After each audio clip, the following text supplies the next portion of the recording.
Welcome, Lund loyalists, YouTubers watching on John Lund Unleashed and the Bay Area Sports Collective, those watching on X and Instagram and listening on Apple and Spotify. It's John Lund Unleashed and JohnLundUnleashed.com. Brought to you by Riopel Cosmetic Surgery and Laser Center. Right now featuring amazing stem cell technology. For all your pain and for the guys, check out the latest in low T and testosterone therapy to make you feel like yourself again. Riopel Cosmetic Surgery and Laser Center at riopelcosmetic.com. Now, all juiced up and ready to go. Here's Johnny.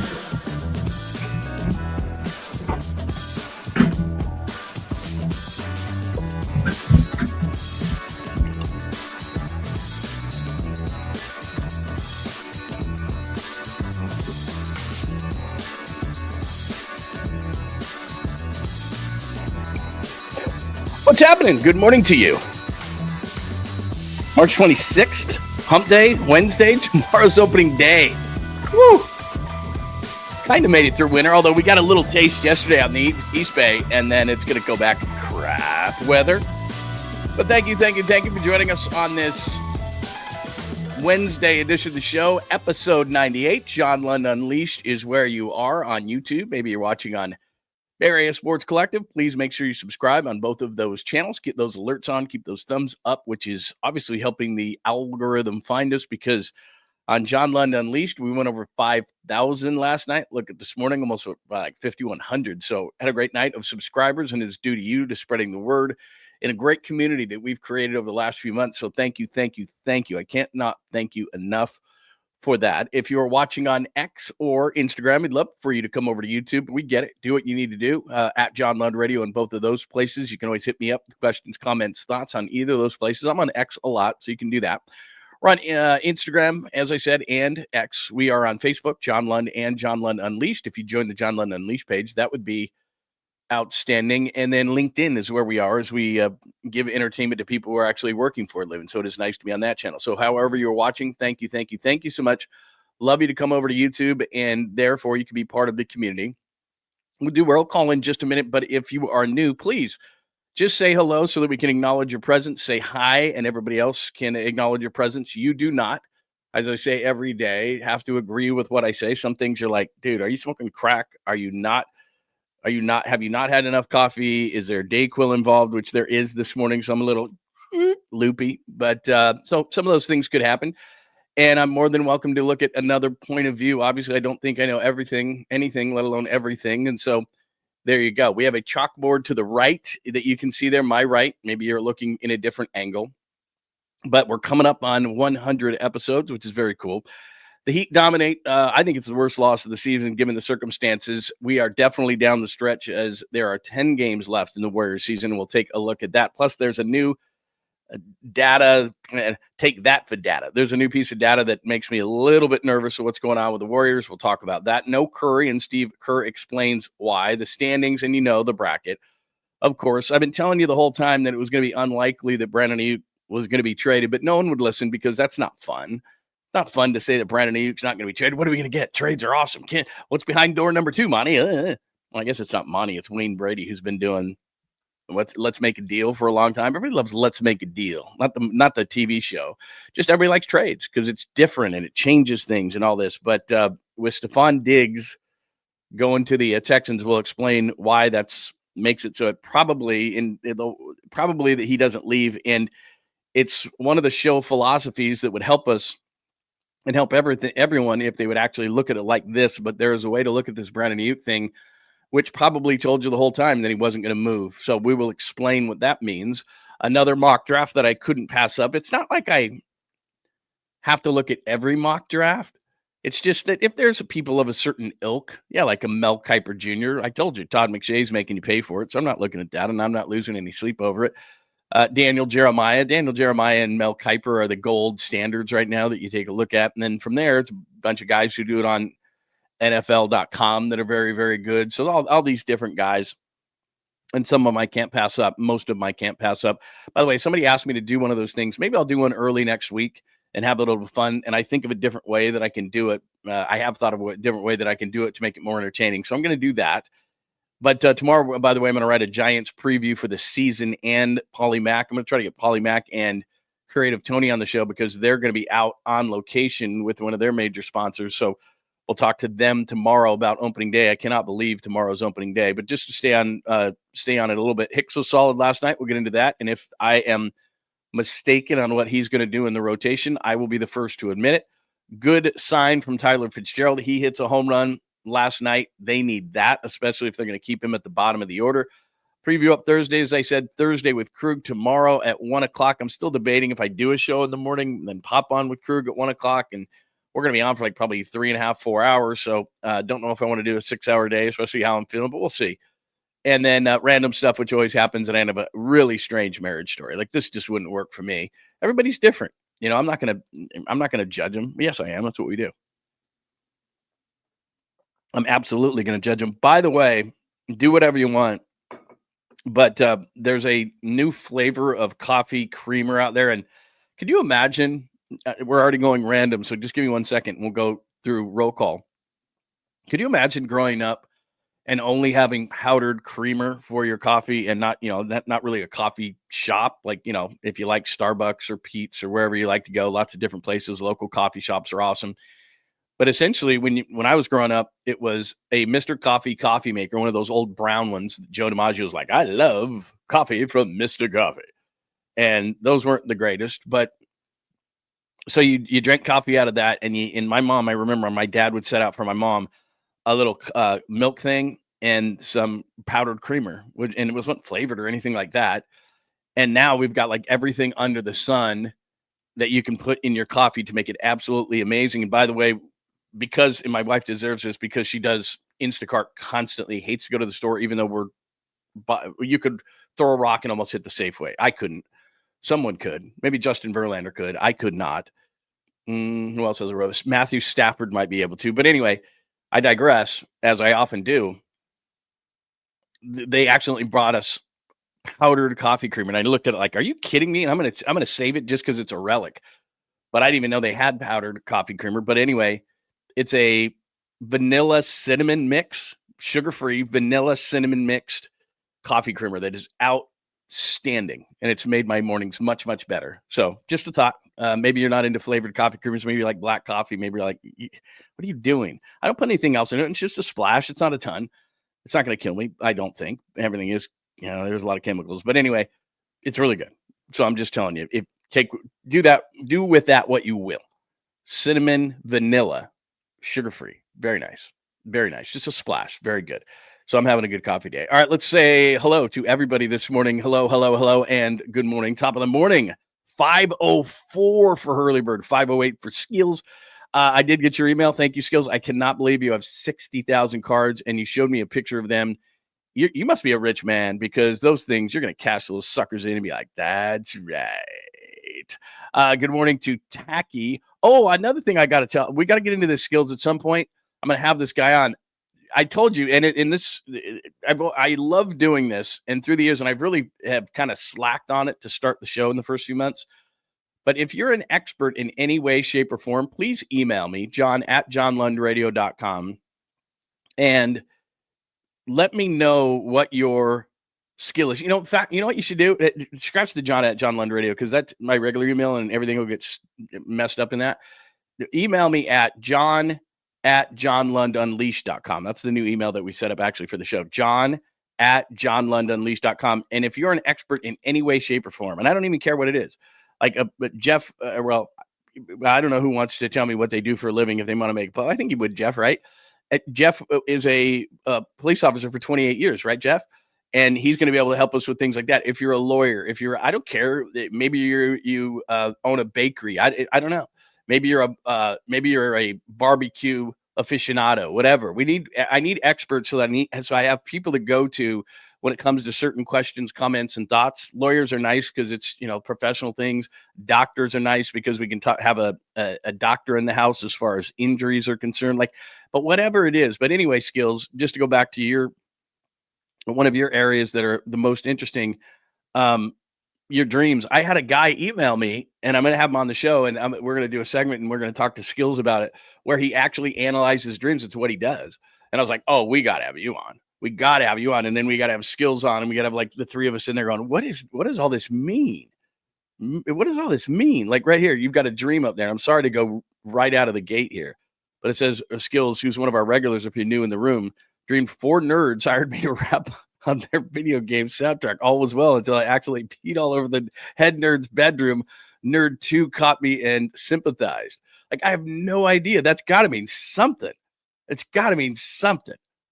And then you have a second one. It's so wild. When that was over, I dropped some mail to Billy Crystal and went home. By the way, we have Clippers news today, so we got to talk about that. But anyway, that's so wild. I know you're not making it up, and you can remember your dreams, which I can't ever remember mine. So anyway, this guy emailed me and he goes, hey, I heard you talking about experts the other day on the show.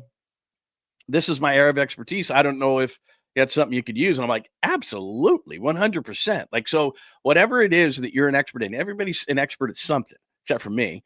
But everybody's an expert at something. So email me, john@johnlundunleashed.com, and just tell me what it is. And then I'll make a list. I'll put an Excel spreadsheet together or something. And then when we have those kind of things, we're going to have to contact you. Also, when you do email me, if you're comfortable with it, I'm not going to do anything with it, but just your email, which I would have, and then your phone number, so that at least I can, have you on or something, pop you into the room and go, so whatever it is. Because we always come up with stuff where it's like, gee, I wonder, if we had an expert in this, that, or the other, and everybody's got something. Ooh, I like this, by the way. This is very cool, man. Unleashed Army. Hello, Dom. Very nice to see you. Very nice to see you. Good morning, good morning, good morning. Yeah, Jeff, no problem, man. You can pop in and out throughout the show.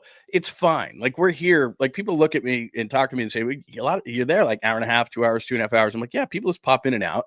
And you can go back to the beginning of the show and all those kind of things. But I do try to stay by the chalkboard, which I'm already going random. So I'm going to try to not do that. I am trying to not do that, but I'm not going to give any promises on it. Jazz Fan is here.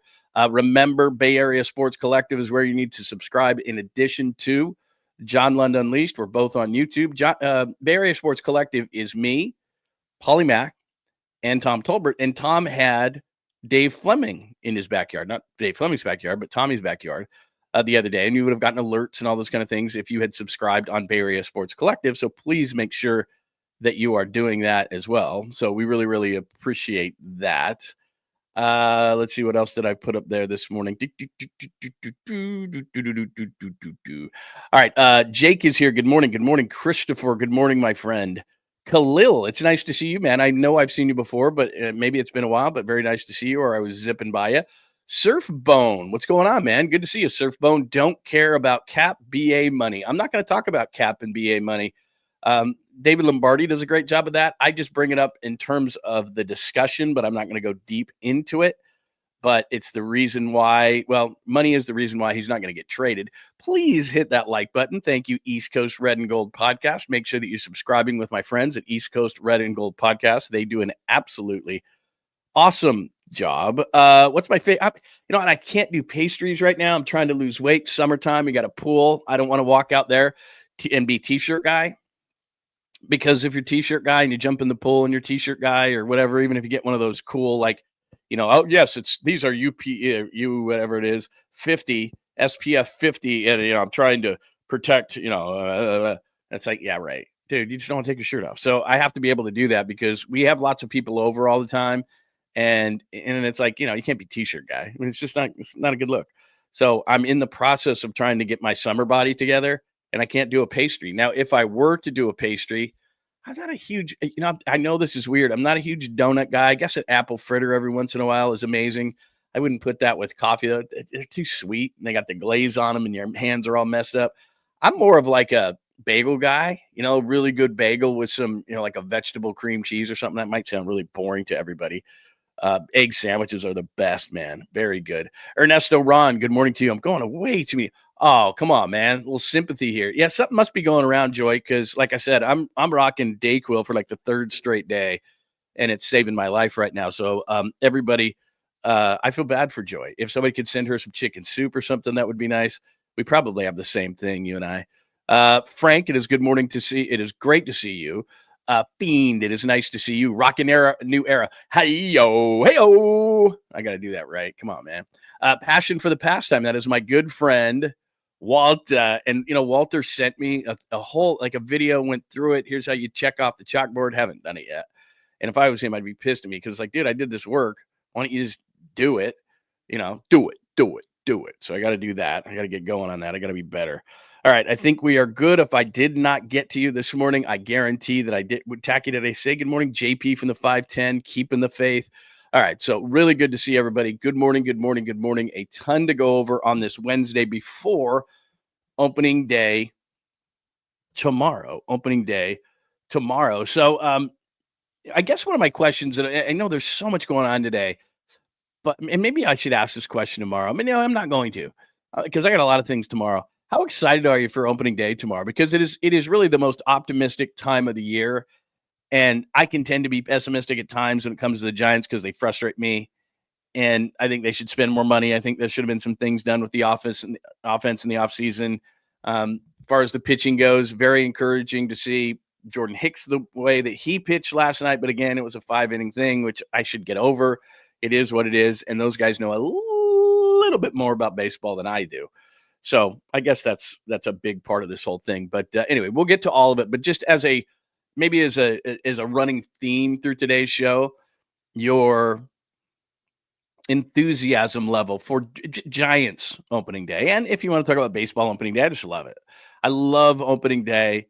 For the last number of years, Pop and I had been on the field and interviewing players, and we're literally if the dugout is this, we're to the right of the dugout, right there on the on deck circle doing shows. I'll be there for the home opener. But tomorrow, as I told you yesterday, Larry Krueger and I are going to test out this Friday night concept, which the Friday night concept, if you're new, is we're going to come in here every Friday night, him and I, the Krug Show and I, Larry Krueger, and we're going to do the Giants game like a Manning cast, have some people in, drink some beers, have fun. If something happens, it'll mean, you got to take a shot, you got to drink a beer, you got to do whatever. Make sure you're not driving or have somebody to pick up or anything like that. And we're just going to have fun about it. We're not going to complain. We're not going to bitch and moan. And if we do, then it's going to be like a swear jar. You're going to have to put money in it. And then we're going to have like an overlay of the Giants game up there. So you can have you can obviously watch it yourself, but we'll have an overlay, talk about the plays that are happening, all that kind of stuff. So we're going to do that. We're going to do a kind of a trial run tomorrow, and then it'll get better and better as the season goes on. And then every Friday night, we're going to do that. I'm giving up my Friday night, because I'm very social. But anyway, we're going to do that every Friday night. So it's going to be a lot of fun. All right, episode 98. Let's get to all of those things from last night, if we must, because I put up there's a BA not likely leaving, and there's Stephon Diggs, and there's Money, and there's Jed. But in the right-hand corner, you see Jimmy Butler returning, and it was not good. In fact, I think it's the worst loss of the year, given the circumstances, with now 10 games left in the season. And really, really quickly, as we look at the bracket, that's right, the bracket that you love so much, the Clippers sit there in the 7 hole at 40-31, and the Warriors are at 41-31. So they both have 31 losses. That's how you look at this whole thing, because you can get more wins. You can't take away losses. So 31 losses for the Warriors, 31 losses for the Clippers. The Clippers have been red hot. And here's the worst part. The Clippers have the season series over the Warriors 3-0. So if it comes down to it, the Clippers get the 6 and the Warriors would get the 7. And at this particular point, they'd have to play the Timberwolves in a play-in game that they would get at home. But as I tell you, it's just really strange, these whole play-in games. And if somehow you lose to the Timberwolves at home in that kind of a scenario, and they've lost their last 3 play-in games, the Warriors, then you're looking at potentially a team like the Suns with a guy like Kevin Durant, or the Mavericks, who aren't very good. I get it, but bring back Anthony Davis. Just anything then can happen in a one-game scenario. And as happy as we've been since Jimmy Butler joined the Warriors, all of a sudden you're going, ugh. So there's the bracket that we show every day. Here's the actual standings to impress you, to just show you exactly what I'm talking about here. So Oklahoma City's already got it. The Rockets are hot, but you look at it now that they have 31 losses, they're not catching the Rockets. So the best they could do is 3. And now they're 3 games back of Denver with 10 to play, 3 games back of Memphis, 10 to play. Although Memphis, they did win last night, but they hadn't been playing very good basketball.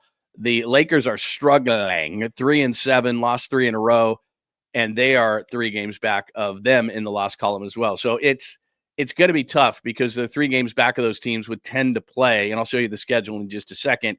And there are the Clippers playing some really good basketball, 8-2 in their last 10. They did lose, but they've got 31 losses on the season, which ties them. Minnesota has been struggling with some games lately. They're 1 game back. So either of those 2 teams could still catch the Warriors. So that's the latest there. Here is Jimmy Butler. I'm going to make a comment about this in just a second, but Jimmy kept his emotions in check the whole time and on purpose, and said that before the game. And we played the video yesterday of him with the media scrum in Miami. And maybe you can be too unemotional about a game and it can affect your game. Here's Jimmy after the loss to Miami last night. Like I always say, I got a lot of love for the city, for the fan base here. The video was nice. I won't say that there was a lot of emotions, though. I think I went into this thing level-headed. One or two games didn't go the way we planned, but we got. See, to me, I could be 100% wrong on this, but to me, I would have wanted him to play with emotion. Why are you taking the emotion away? Jimmy Butler is an emotional player. I think maybe he tried too hard to be unemotional. You saw it before the game. You saw it in that clip right there. He was just kind of, that's not Jimmy. I'm not saying he's Draymond Green or needs to be on a Draymond Green scale, or Draymond Green is always saying I have to play at this certain level. Well, we've seen this year that Draymond has been able to tone it down. But I almost think that, and I'm no psychologist here, but we need an expert in sports psychology, please. I almost think that he went in there and he dialed it down so much that he just wasn't effective. I don't care what an athlete says. We know, and we talk about truth all the time. He had to have emotion. He played in that arena forever. This is just from a basic human being standpoint. It's just not possible to walk in there and not have emotions. He walked off the court on purpose, didn't hug anybody. There was video of it after he just walked straight from the Warriors bench into the locker room. He was being too stoic about this whole situation. Show some emotion. Hell yeah. He played there for years. You let him do an NBA finals. You know, you got suspended 3 times. How could there not be emotion walking back in that building? You got suspended 3 times by the team this year. It was an absolute dumpster fire. You won a lot of games there. You were close to a lot of people in that arena. Even I'm talking about even like ushers and people behind the scenes, and that's where you played. That's where you lived. So I almost think he dialed it down so much and got into his head so much that he just didn't play a good game. Because if you look at the first half, this is amazing. In the first half of that game, that's when it was over, 57-40 at the half. You look at the three-point percentage, they were great the whole game, but 8 of 11 in the first half. Bench points the Warriors, and you're like, what, 30-2? Yeah, because you see at the bottom there, Golden State starters, 10 points. They had 2 each in the first half. Jimmy Butler, I thought was going to score 35 last night. I thought he was going to go off. But he dialed his emotions back so much, and I think he did it too much. He just wasn't there. And I'm sitting there going, how is this possible? How is it possible that Jimmy Butler has 2 in the first half? Because he's just like, not going to let this get to me, not going to let this get to me, not going to let this get to me. Now, yeah, Steph Curry didn't play, and we'll play that from Steve Kerr in a second. Yeah, that makes a massive difference. But Jimmy Butler, I just didn't think was there last night. I just didn't think he played well last night. Let me pop the box score up, and let's look a little bit at this box score. But he dialed it back too much. And I'm no sports psychologist, and a sports psychologist could be an expert, so hit us up so we have one of those. But it just wasn't very good. So there's your box score right there, 112-86. And to be honest, it wasn't even that close. As I said, 57-40 at the half. The Warriors showed up in the third quarter, but then just got blown out again, 29-16 in the fourth. Wiggins was not great, except he had one great block at the beginning of the second half that was amazing. So I don't know if he was a little nervous or whatever, but it was Bam Adebayo. It was like, I'll just show you. 27 points last night. He was outstanding. And if you look at the starters, the Heat versus the Warriors, unbelievable. They couldn't hit a 3. I think Podziemski hit their first 3. It was a few minutes into the third quarter for the starters. They just couldn't hit anything. So you don't want to make this overly simplistic, but 9 of 38 from 3 for the Warriors and 17 of 25, 68%.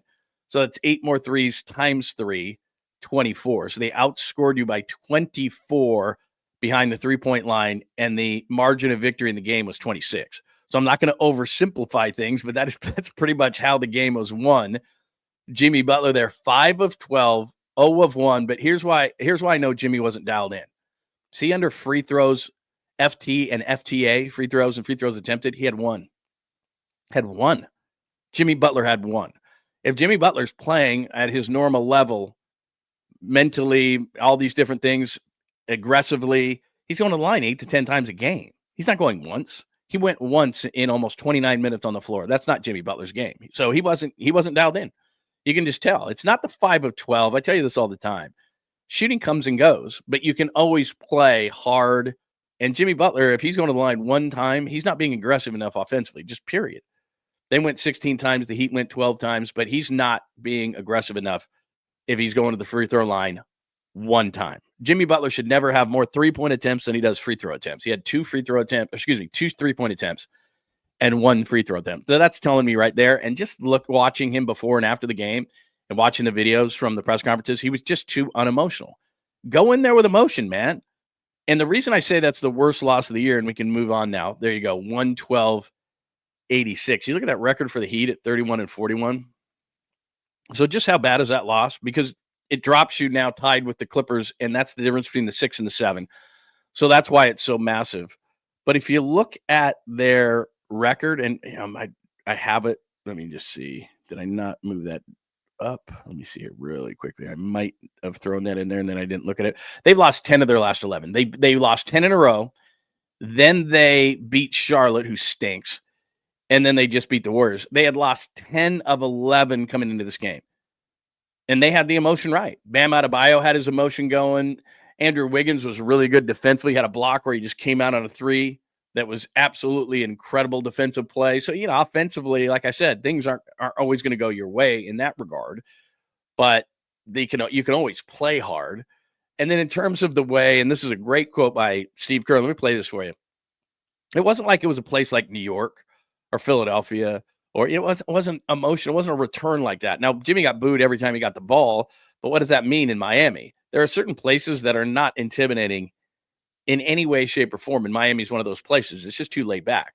So somebody had asked Steve Kerr about the atmosphere in Miami and whether that was intimidating, and Steve was trying to be nice because Steve's a nice guy, but this is what he said about what the atmosphere was like in Miami for Jimmy Butler's return. It's a great place to live, and so people don't ever seem too amped up around here. They're living the good life. So it really wasn't that rabid of an environment. It was typical Miami, and I think the main part of Jimmy's return is that the Heat were ready, and Spo had them ready, and I mean, you shoot 17 for 25 from 3, you're going to win. But I thought it was how hard they played, how well they competed. It took. Yeah, so it wasn't like it was an emotional place. It was a strange question because it was like, I've covered games in Miami as far as the Heat are concerned, and I was like, that's not an emotional place. It's not a place where, they booed him, but it wasn't like it affected his game at all. In fact, I'm thinking if Jimmy Butler gets booed, that gets his emotions even higher. So I'm really surprised about the way that Jimmy Butler played. And like I said, shots come and go. It's not that. It's just the lack of emotion that he played with, the lack of aggressiveness that he played with. He went to the free throw line one time. That's not Jimmy Butler's game. That tells me he was kind of too flatlined going into that game, and the Warriors followed. So now they're tied with the Clippers at 31 losses, and the Clippers have a 3-zip series lead over the Warriors in the regular season. So if it comes down to those two, Warriors are playing in a play-in game, and the Clippers are the 6 seed taking on the Nuggets. If they win that 7 seed, they're automatically in the playoffs. Then they're taking on the 2, which is Houston right now, which I would rather play Houston as hot as they are than I would Denver. So maybe in the long run, that's not a massively bad thing. But worst case scenario is somehow you lose that 7, and right now it would be Minnesota, and you'd get them at home. And somehow you lose that Minnesota game, and it makes me nervous because they've lost 3 in a row in playing games. And now all of a sudden you're playing for your life, because if you lose another one, then you're out. And it potentially could be a team like the Suns. And all of a sudden you got Durant, and you got Booker, and all these kind of things, and anything goes in a one game. Now it's like the NCAA tournament, and you get knocked out and everybody's scratching their head. And then it goes from, and this is kind of where we are with the Niners, you turn around and it goes from everybody loves Jimmy and what a great trade and what a great move. And all of a sudden, boom, boom, boom, you lose 2 games at the end of this thing and you get knocked out. And it's like, why'd you give Jimmy an extension? Oh my God, the Warriors are old. All these questions then start up versus being in the 6-3, which I don't love, against Denver. And you probably get knocked out in the first round. And maybe those same questions rear their ugly head. But certainly if you drop down to the 7 and you lose in the play-in again, then it's like, well, what changed? Jimmy came aboard. It was a lot of fun. You went on this cool little run, but then at the end of the season, you lose to a Miami team that had lost 10 of 11, and the only win was against Charlotte. And they're more emotionally ready than you. Bam Adebayo's like hell. It was like Bam Adebayo return. And then the 3-point, I get it, 17 to 25. How are you going to beat a team that shoots 68% beyond the arc? I understand, but they just didn't have great emotion. And the other thing that is concerning for the Warriors is everybody loves to talk about the offense and all these kind of things. That's great. And Steph Curry is going to, if Steph Curry plays last night, do they win? I don't know. It's a totally different game. So I'm not freaking out over that because Steph's going to return when Steph returns and it'll get him right. But defensively, this is a few games in a row now where defensively they're not anywhere near where they were when Jimmy first arrived. And Steph doesn't change that to a whole lot of degree. Toronto shot the ball really well against him. Miami shot. This is a few games in a row now where defensively it's like, what are you doing? And that's not Steph Curry. Offensively, yeah, Steph Curry, it's a big deal. But defensively, Steph's a good defender, good team defender. But he's not going to change things defensively. They got to be better defensively. And that's where, Draymond Green went off again. Like it's like in third person talking about some like other teams get up for the Warriors. They don't anymore. You're not the Warriors. You are, but you know what I'm saying?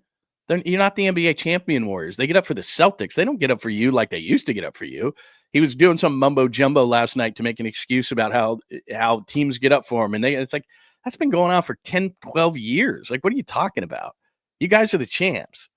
You've been the champs for a long time. You're not viewed that same way. People may not like you, but the Miami Heat last night, they weren't thinking of the championships you won or even as recently as 22. They were thinking Jimmy Butler is going to return. He effed our entire season. We're going to beat him. And Jimmy Butler didn't match the intensity of what Bam Adebayo and the rest of that team played with last night. Eric Spoelstra is a great coach. You mentioned Steve Kerr said Spo. Spo is Eric Spoelstra, their head coach. He had him ready. He's a great coach. They're not having a good year, but he's a great coach. That's a horrible loss. And there's no other way to put it. You got 10 games left to go in the season. You got a team that's lost 10 of 11. You got Jimmy Butler's emotion. The whole team should have been up for Jimmy Butler's return. And if they weren't, they should have known early. Like, we better wake up. This team's lost 10 of 11. This was just another one of those games like Denver at home, like Dallas earlier in the season when they traded Luka and they lost that one at Dallas, where they just thought they were going to throw their shoes on the court and win.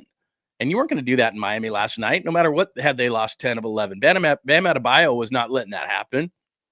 Tyler Hero, Eric Spoelstra, the type of guys they have on that team. You had Andrew Wiggins, and Andrew wasn't great shooting the basketball, but on the defensive end, he was great. Like I said, had the one great block. They were ready. And Steve Kerr said it. They were ready. Why weren't you? 11 games left in the season. You look right there. There's the Clippers. There's the T-Wolves. There was every bit of motivation for this team last night, and Miami was more intense. That doesn't make any sense to me, especially on a veteran team. Young team, I get it. Yeah, you haven't been through this before. Veteran team? Nah, that shouldn't happen last night. So that's where you are. Episode 98, Heat dominate. Worst loss, I think it is. Jimmy's return, I think he was too unemotional. One free throw. No Curry. We did standings. We'll get to Ayuk in a second. Here is Steve Kerr with an update on what's going on with Steph Curry. Just wasn't quite there, and we just can't risk it. He worked out yesterday and he looked good, but at the very end of the workout, just one movement that he made just didn't quite feel right. And knowing the schedule, knowing we've got the next 2 days off, I think it'll be a full week when he returns. We expect him to return in New Orleans. We'll see. We'll just call it day by day, but we're all right. And I said this yesterday because I thought he might play, but they're not going to push him. But you're at the point now where if you want to stay out of that plane, and maybe they don't care. Maybe they don't care. Maybe they think, you know what? Houston's the 2 right now. They're a young basketball team. Oh, they have guys like Fred VanVleet, and they got some veterans on that team, but a lot of young guys who haven't been through the rigors of the playoffs. I doubt they think this way. I think they're just trying to win games, and wherever they fall come playoff time. They're not looking at the standings like you and I are every single day. Who are we going to play? Who are we going to play? Who are we going to play? Lund's obsessed with that stupid bracket. They're not doing that. But they think to themselves, okay, we win a game against Minnesota possibly in the 7, and then we play the 2. We'll be okay. That's no big deal. So we'll see about that. As far as one more thing, and I just noticed this as I was looking at this stuff because I was looking for something, and then I realized that I have it on my shared screen part of this. So this is how ugly it is for the Heat. I mean, look at that right there. From Cleveland on March 5th to Houston on March 21st, 16 days, they lost 10 games in a row. Look at that. And then they beat Charlotte on Sunday, 122-105. Wiggins went off for 42, as you can see in that game. Look at Wiggins, 42-30. He went off 23, whatever. But he goes for 42 in that game. Charlotte's absolutely terrible, so it's not like they're gaining confidence from that. And then they beat the worst. So look at all those L's. That's why it's the worst loss. You can't lose that game. I mean, come on. That's ridiculous. You cannot lose that game. They're waiting to lose if you just would have come out on fire and then they're like, I guess we're not going to have any motion for Jimmy's return. I mean, it would have been that simple, but they just didn't do it. And then as far as the Warriors schedule is concerned, let me look at that one real quick because 10 games to go. There we are. If you didn't think we were coming down the stretch, they are coming down the stretch now. So he mentioned New Orleans. That's Friday at New Orleans, early start. Then at San Antonio, they've kind of tanked it in without Victor Wembanyama. So they're pretty much done, but if you let them hang in the game, and then that Memphis game is tough on April Fool's Day. I have a great April Fool's story that I tell every single year, but then things get a little tougher. So you had this easy stretch, and here's the problem. You've lost 2 games. Atlanta, I know they're in a certain spot, but Atlanta, you can't lose that game. You can't lose this game to Miami, and we're going to look back at those 2 games potentially and say, that's where they lost it. At New Orleans, you got to win. At San Antonio, you got to win, but then it gets tough. And I don't know where you could lose all 1, 2, 3. You could lose 5 games in a row. You could lose 4 or 5. At Memphis, tough. I think they'll be up. Here's the difference, though. It's so weird with them. At Miami, they're not up for it, but then they'll be up for all these games. At Memphis, tough game. At the Lakers, tough game. The Lakers aren't playing very well right now, but that's a back-to-back, and it's home. I get it. And it's in the same state. I understand that, too. It's not massively big as far as travel is concerned. But April 3rd and 4th, you go back-to-back at the Lakers and then Denver. You got to sense – I'm not a big message sender, but they beat you in your place without Jokic and Murray last time. You got to win that game. Then Houston, then at Phoenix with Kevin Durant, and they're fighting to try to get into the play-in game. And then you finish up with San Antonio, Portland. And all of a sudden, that Clippers game looms really large on April 13th. It's not going to matter as far as the tiebreaker. So if you go into that game – and let's say you're 1 game below the Clippers, then you win that game. It doesn't matter because the Clippers have the tiebreaker. But let's say you're tied going into that game. You need to win that game against Clippers because you don't have the tiebreaker. So they essentially have a 1-game lead on you. So that Clippers game at the end on April 13th actually could be for the 6th seed. So that's what's crazy. 10 games left. New Orleans stinks. San Antonio stinks, but those are on the road. And so you can't get worse than what the Heat were losing 10 of 11. I guess you could lose 11 of 11. I stand corrected by myself. But at New Orleans, at San Antonio, you should win. Then it gets tough. Road, Memphis, LA. Home, Denver, Houston. That Denver is a back-to-back. Phoenix is going to be motivated on the road on April 8th. San Antonio at home, you should easily win. At Portland, I'm not going to say that's a dangerous team because they will have already packed it in, but they've got some nice young talent, and they've showed flashes this year, so that's not an automatic win. And then for some weird reason, I think it's going to come down to the Clippers on the 13th. So a really interesting schedule the rest of the way as far as your Golden State Warriors are concerned. But that's a really bad loss last night. And to this point, we can call another one the worst of the season. But to this point, and I don't think it's being overly dramatic, that's the worst loss of the season. A team that's lost 10 of 11, you need that game. Jimmy Butler just too unemotional. Didn't want to be emotional before the game, after the game. Shot 1 free throw that tells me he's not being aggressive enough. The Heat were ready. The Heat were amped up. That was their playoff game. They're not going to the playoffs. Hell no. And the Warriors were like, meh. I don't get that game. We got the latest from Steve Kerr, the atmosphere, and he talked about Steph Curry saying that he thinks he's going to be ready for New Orleans. And I talked about this the other day. I almost think with 10 games left in the season, whether he's really ready or not, he has to play. I know it's just New Orleans, but it was just Miami. And they could beat you. They could absolutely beat you. So you've got to win that game. You can't have, I just showed you the schedule, you can't have another hiccup against a bad team.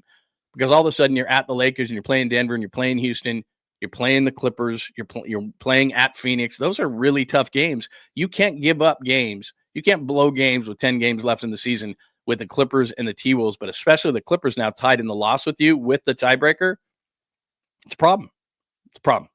So there you go. That is the latest on the Warriors. I'm going to flip over to Brandon Aiyuk in just a second, but give me your thoughts. Give me your thoughts on what you think of the Warriors in that whole thing. Thoughts on that. That was a bad loss last night. There's no doubt. Let's see what else. Hey, man, what's going on? I don't know that I've seen you before. Niners MM86, you're my favorite podcast guest with Kruger. Thank you, and thank you for being part of our community over here. Thank you for making the time, 86. I got a great 86 story, and thank you. It was great to have you in the community. So we had a producer back years and years ago. In fact, I just saw her on LinkedIn, and we were going back and forth, and I'm supposed to give her a call, and I just haven't, and I need to. But she was a young girl who was really good at her job, and she was a producer of ours, and then she moved on to Seattle and some other different things. But she used to, I want to be really nice because I don't know, she could be watching this or at some point could watch this. She may have had a problem with the bottle, just a tiny smidge. And so we were at a bar or something like that after a Blazers game. I was doing the beat. And like I said, I did a talk show in Portland as well, PM Drive show. And she was our producer, did a hell of a job. But she had a smidge problem and she was a little smaller, and she had a smidge of a problem with the bottle.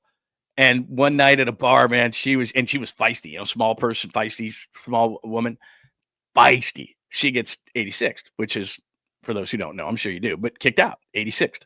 And so then her nickname became 86. And so we would say 86, and people would ask her about it. And she hated it because then she would have to tell the story. Like, why do they call you 86? Well, I was at this bar this night, I got really mad and angry, and, and then she got kicked out of the bar. And so her name was 86. And the bad part about having your nickname be 86 is every single time people would ask, not sometimes, not maybe, not kinda, every single time. But she was so good at her job because, like in Portland, for example, I tell you this, Nike is there. So you couldn't get anybody to come because everybody wanted to go to Nike. It didn't matter if it was a player, didn't matter if it was a beat writer, didn't matter if it was a national NBA guy. They all wanted to go out to Beaverton and to Nike. So it was hard to get guys to come on the show because they were always busy. But she was this cute thing and feisty, and she would get guys to actually come over to the studio. She'd actually go get them. And so we'd get these big name guests, and they're like, "You're in Portland. What?" But they would come in the studio for like an hour because she just had this charm about her. But man, she's one of those people that you had a couple of drops of the brown stuff, and all of a sudden, man, it's on. And she was feisty. So yeah, 86. Anyway, that's a long story on MMA 86. You're my favorite podcast guest with Kruger. Thank you. And anything that will throw me into a tangent, a random, which is on the board right there. We're back. We're not to Ayuk trade yet, but we just went through the Warriors, so I'm just double checking to make sure anybody. Yeah, I would agree 1,000% with that. He's got an inflated view of what the rest of the league thinks of the Warriors, and that's what makes it tough on you. For a long time, and I'll liken this to Mike Tyson, and I'll tell you another story back in the day. But Mike Tyson had this aura around him, and when other boxers would get into the ring with him back in the day, they just didn't believe they could beat him. And so the battle's already won. The Warriors teams didn't think when they were winning all those games and they were going to those championships and they had Durant specifically, teams walked into Oracle Arena and they just didn't believe they could win. They just didn't believe it. They're like, well, they've already, and so that's 3/4 of the game. The psychological side, which people don't talk nearly enough about, is that you walk in and you just don't believe you can beat that team. You didn't believe you could beat Brady's Patriots deep down, or the Niners with Montana, or any of those kind of things. You have a mental side to the game that you don't even believe that you can beat that team. The Warriors don't have that anymore. That's what Draymond Green was suggesting last night. That's why I didn't put it on the board. I'm like, it's ridiculous. You're not that team. You're not that team anymore. You hope you want to believe you are, that you walk into an arena, and maybe that was part of the problem last night. These guys have lost 10-11. We're the Warriors. We're going to throw our shoes on the floor. That's not how it works for you anymore. It doesn't. You're not 73-9. You're not winning games in the 60s, and nor do you need to. If the Warriors are the 6th seed, they can win a title from there, but not the way that they're playing defense. And Steph Curry's going to make a huge difference. So if I'm a Warriors fan, I'm not overreacting this morning. But what I am doing is I have the proper sense of urgency, which sometimes this team, even when they were winning the championships, don't have. But their mentality, I'm going to flip it around to the other side on Draymond Green. Draymond Green believes that they have that aura around them still, which they do not. Other teams don't fear them like they used to. But maybe it seeps into their heads that they are that team. Certainly Joe Lacob has talked about that, with light years and all those kind of things. They're not that team. So you think you can go out like you used to be able to do, especially now with Jimmy Butler, and just throw your shoes on the court. We saw that against Denver without Jokic and without Murray. They just thought, we're just going to walk in, and as long as the bus makes it to the arena, we're going to win. Same thing last night. As long as the bus makes it to the arena in Miami, they've lost 10 of 11. We're fine. They had no emotion last night. Yeah, 17 of 25 from three makes a huge difference. That's a huge difference last night in a what is it, 112-86 games. So that's 26 points, 24 points. They were plus 24 on three. Overly simplistic, but that's how they won the game. But it was also, as I look at the box, I look at Jimmy Butler and I think 5 of 12, hey, yap off shooting nights. But Jimmy Butler got to the line 10 times, right? Because he's going to be really emotional and he's going to take it to the Heat. He went to the line once. That showed me everything I needed to know. He was too unemotional. He was like, I'm going to be unemotional. He should have had the different tact to go, yeah, man, I played here for years. How could it not be? How could it not be different? How could it not affect me? Of course. And he was so adamant that nothing was going to affect him and he didn't care and all those kind of things that I think he just got himself to such a place that he was just too low for the game, as weird as that sounds. But yeah, they're not that team. And sometimes, he thinks that other teams are up for him, which they're really not. But I think it works the other way, which is they think that they're just going to be able to show up and be that old team, and they're not. And by the way, last night, if he's defensive player of the year, you know how he's always squawking about being I'm defensive player of the year. Bam Adebayo just kicked your ass last night. Kicked your ass last night. Just letting you know. I'm not anti Draymond Green in any way, shape, or form, but what we do is we're selective in how we do this. Look at how well I played against Giannis Antetokounmpo. Hell yeah, man, you should be the defensive player of the year. But if Bam Adebayo 2 days later, or whatever, a couple of games later, rocks you might want to acknowledge that too. Hey, man, if I wanted to be defensive player of the year, I can't play like that. He didn't say that. But next time he shuts somebody down, he'll do it. He'll say something like that. All right, I think we're done with the Warriors. Are we? 46 minutes into the show, and we have not hit what I think is not the biggest story, because Jimmy returning is the biggest story.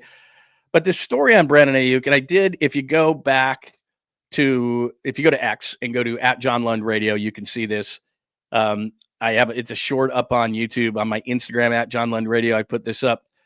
But so let me find the right thing here. There's Diggs. I'm going to do this because we're all sophomore in here, aren't we? So there you go. Patriots agree to sign star wide receiver Stephon Diggs to $69 million deal. Nice. All right. We're past that. We're mature. 3 years, $69 million. It's probably not 3 years and $69 million. In actuality, I bet it's a 1-year deal, because Stephon Diggs, coming off an ACL 9 days after Brandon Aiyuk, by the way, he suffered his.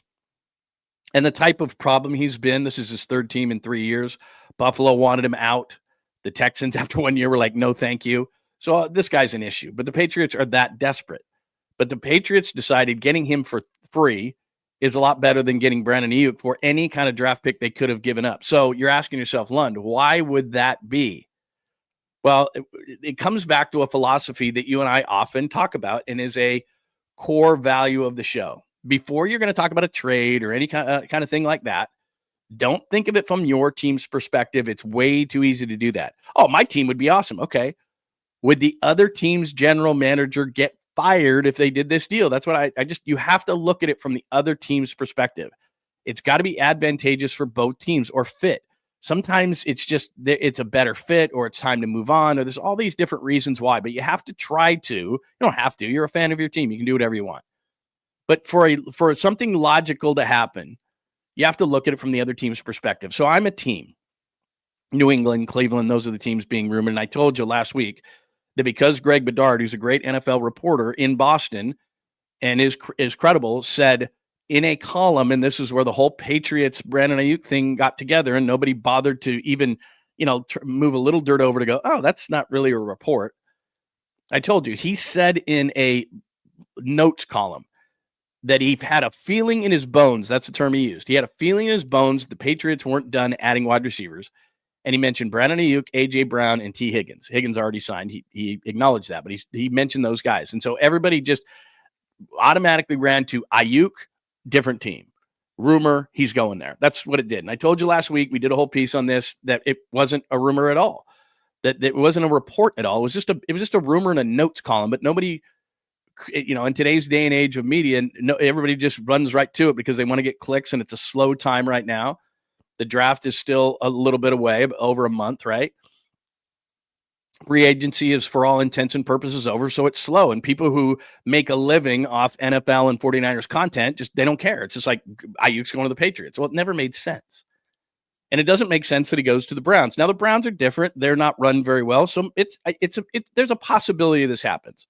But let's look at the other side. Now, let's not look at the Niners, because the Niners and Jed York, I'm sure, don't want to write a check for $22.8 million in April. This is why we're here. And I know we don't want to get too deep into the numbers, but this is the relevant part of the numbers.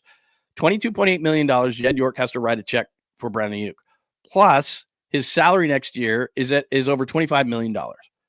So you're $53 million into Brandon Ayuk. If you're the other team, they're going to have to, that's why they want to move him before April 1st. So then they have to pull a checkbook out and write a check for a guy who's injured, which is the key part here, and his stock is at an all-time low, and I don't know when I'm going to get him back. Now, there were reports this morning that Brandon is rehabbing his ass off, and I have no doubt that that's what he's doing.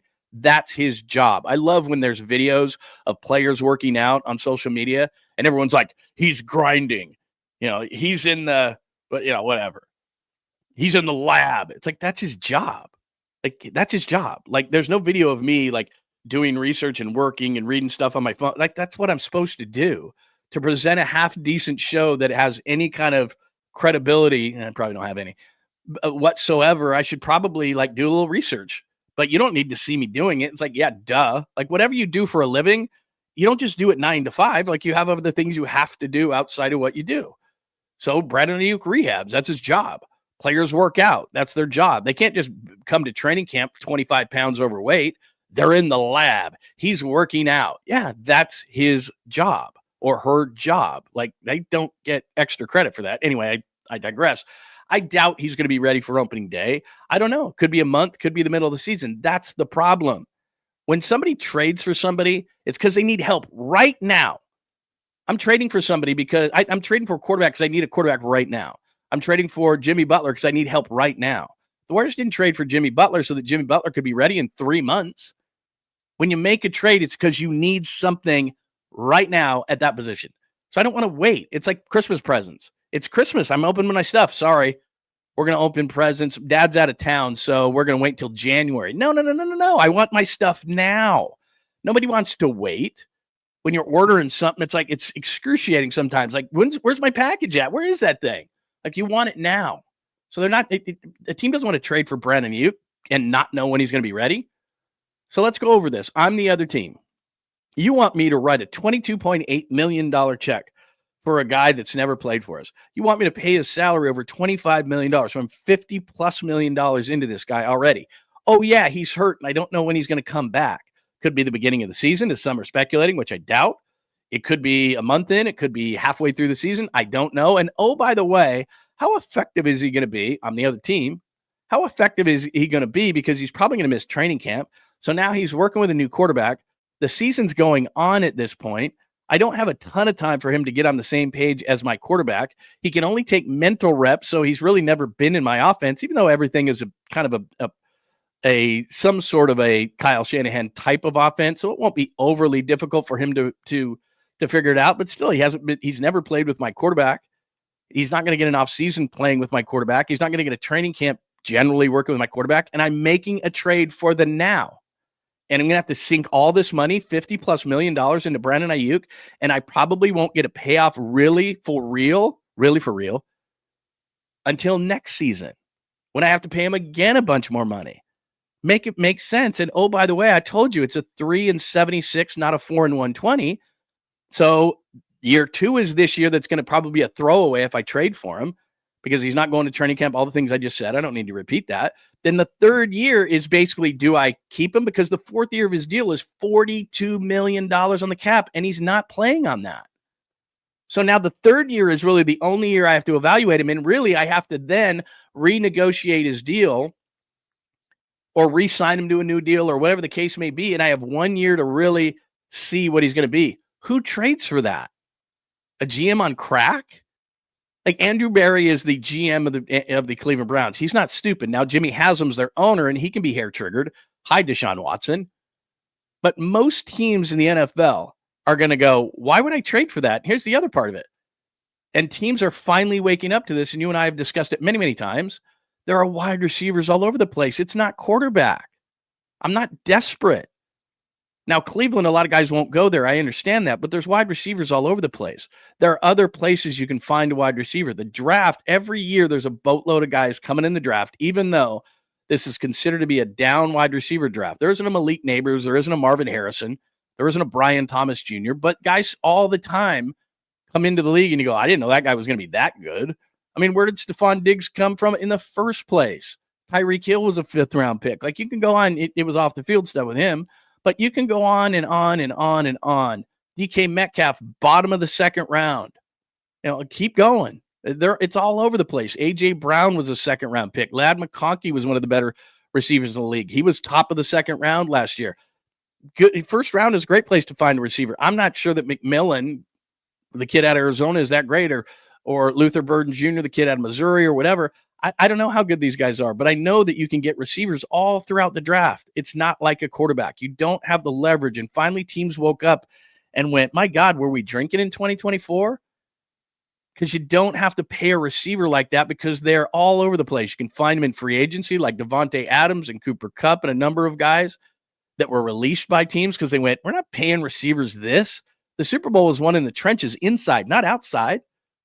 And I know Philly has a pair of really great receivers, but that's not why they won the Super Bowl, not on that Sunday. They won it on the offensive and defensive lines, and that's where the 49ers have to get back to. So Jed York is going, please, someone, I don't want to write this check. I get it. I don't want to write a check. I've spent this entire offseason with all this dead cap stuff, and Brandon Ayuk could be another $18 million on the dead cap, but you know what? I don't want to write the $22.8 million check. Someone take him. But if you think about the other side, which I often tell you to do, and you're a general manager or you're an owner, because this comes to the owner level because so much money is involved and the check is going to have to be rubber stamped by you, and your GM even comes to you and says, we're going to trade for Brandon Ayuk. What do you think? So I have to write a $22.8 million check and pay this guy over $25 million of salary in the season for an injured guy who might be back game 1, might be back game 4, might be back game 8. And then he's not going to have a training camp, so he can't work with my quarterback. And I need a receiver now. Not in week 8. I need one now. I'm the Cleveland Browns. I have Jerry Jeudy, and I need a receiver. Here's an idea. Why don't I just get one in the draft? And he's a lot cheaper, and he's going to sign, because I doubt the Browns would take one in the 1st round. I said the Browns take one in the 2nd or the 3rd round. Ricky Pearsall's contract last year for being the last pick of the 1st round was like $4 and $12.6 million, or about $3 million a year. And I don't have to write a $22.8 million check, and I don't have to give him $25 million. I can get a receiver who's, I'm not saying he's Brandon Ayuk. It's a crapshoot. I tell you about the draft all the time. But if I take one into the 2nd or 3rd round, that's still a pretty good place to take a receiver. Then all of a sudden, Juwan Jennings, 7th round, by the way, all of a sudden I'm paying that guy like a couple $1 million a year. And Brandon Ayuk's how much? And he's coming off an injury. It just doesn't make sense for the other team. And I don't think anybody talked enough about that. We all get so focused, and I understand why, but we all get so focused on the Niners, and we get these blinders on. They got to trade him. Where are they trading him? Who's taking on that money? Who's taking on the risk of the injury? It's the 3rd year of the deal, and this contract is up, so he's going to play a half season. Maybe he plays 10 games for you next year. Maybe he plays 12. By the end of the season, maybe he's on the same page as your quarterback. But if you don't love what you see, then you have one more year with the guy. And even if it's a 4th round pick to become a 3rd, it's like, why am I giving up that pick? That's a valuable pick. A 3rd, 4th round guy should be a starter at some point. It'd be nice. And then you're paying a guy cheaply, at least for a few years, like guys like Warner and Kittle and those guys you found. Not only is it great when you find a guy who can play, but then, and guys talk about this in draft circles all the time, it's about value. So not only do you get the guy, like in the 1st round, it's great to hit on a guy, but it's even better to hit it on a guy in like the 3rd, 4th, 5th round. You hit Brock Purdy in the 7th round, you can spend a bunch of money around him and go to a Super Bowl and a couple of NFC championship games because your quarterback's making $1 million. I mean, that's incredible value. And then all of a sudden he gets paid and it's totally different. But you get guys like Warner and Kittle and Jennings and Purdy. And why were the Niners so good? Because for a while, they're not paying any of those guys. Like right now, the Eagles, okay, they paid Jalen Hurts. They paid Jalen Hurts. They paid A.J. Brown. They paid Devontae Smith. They've paid some guys. They paid Lane Johnson, their right tackle. But defensively, they haven't paid Jalen Carter. They haven't paid Cooper DeJean. They have a bunch of young guys on their team.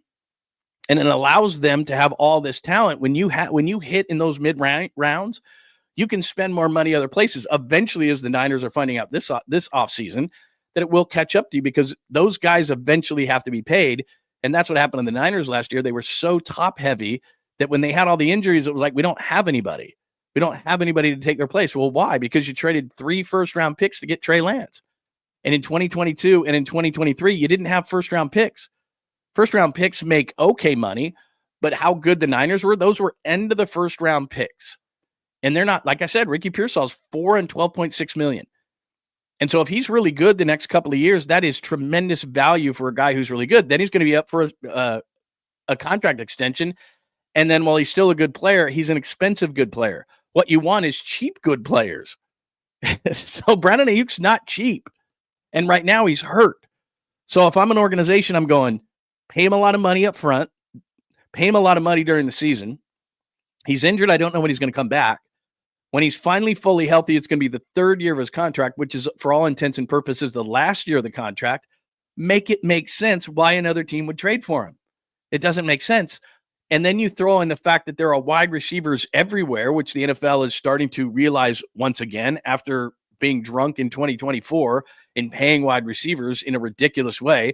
There's leverage. There's a million of them. It's not the quarterback position.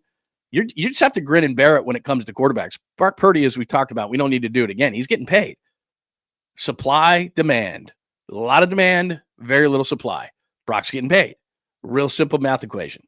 Brock Purdy or Brandon Ayuk, there's lots of these guys out there. There's Brandon Ayuk's out there. And there are guys who are not hurt that are Brandon Ayuk's out there. And there are guys in the draft that are going to be as good or better than Brandon Ayuk. Now, the charge is you got to find those guys. But if you do, then the first 3-4 years or first 4 years of the contract are cheap. So it just doesn't make sense. From the other side, Niners, hell yeah, don't want to pay $22.8 million. Don't want the big salary. Just going to have one season where we eat everything. Hated the contract, hate rubber stamping it, the whole 9 yards. What were we thinking in signing a receiver to a AAV of $30 million a year, even though it's not really that? It doesn't, none of it makes sense. But it makes sense from the Niners perspective. I totally get it. Like, that's what everybody's been reporting and talking about. Well, the Niners this and the Niners that, and they should do this and they should do. I get it. Makes a hell of a lot of sense. Find me a dance partner who's stupid enough to do that. I don't know. Take somebody out for drinks.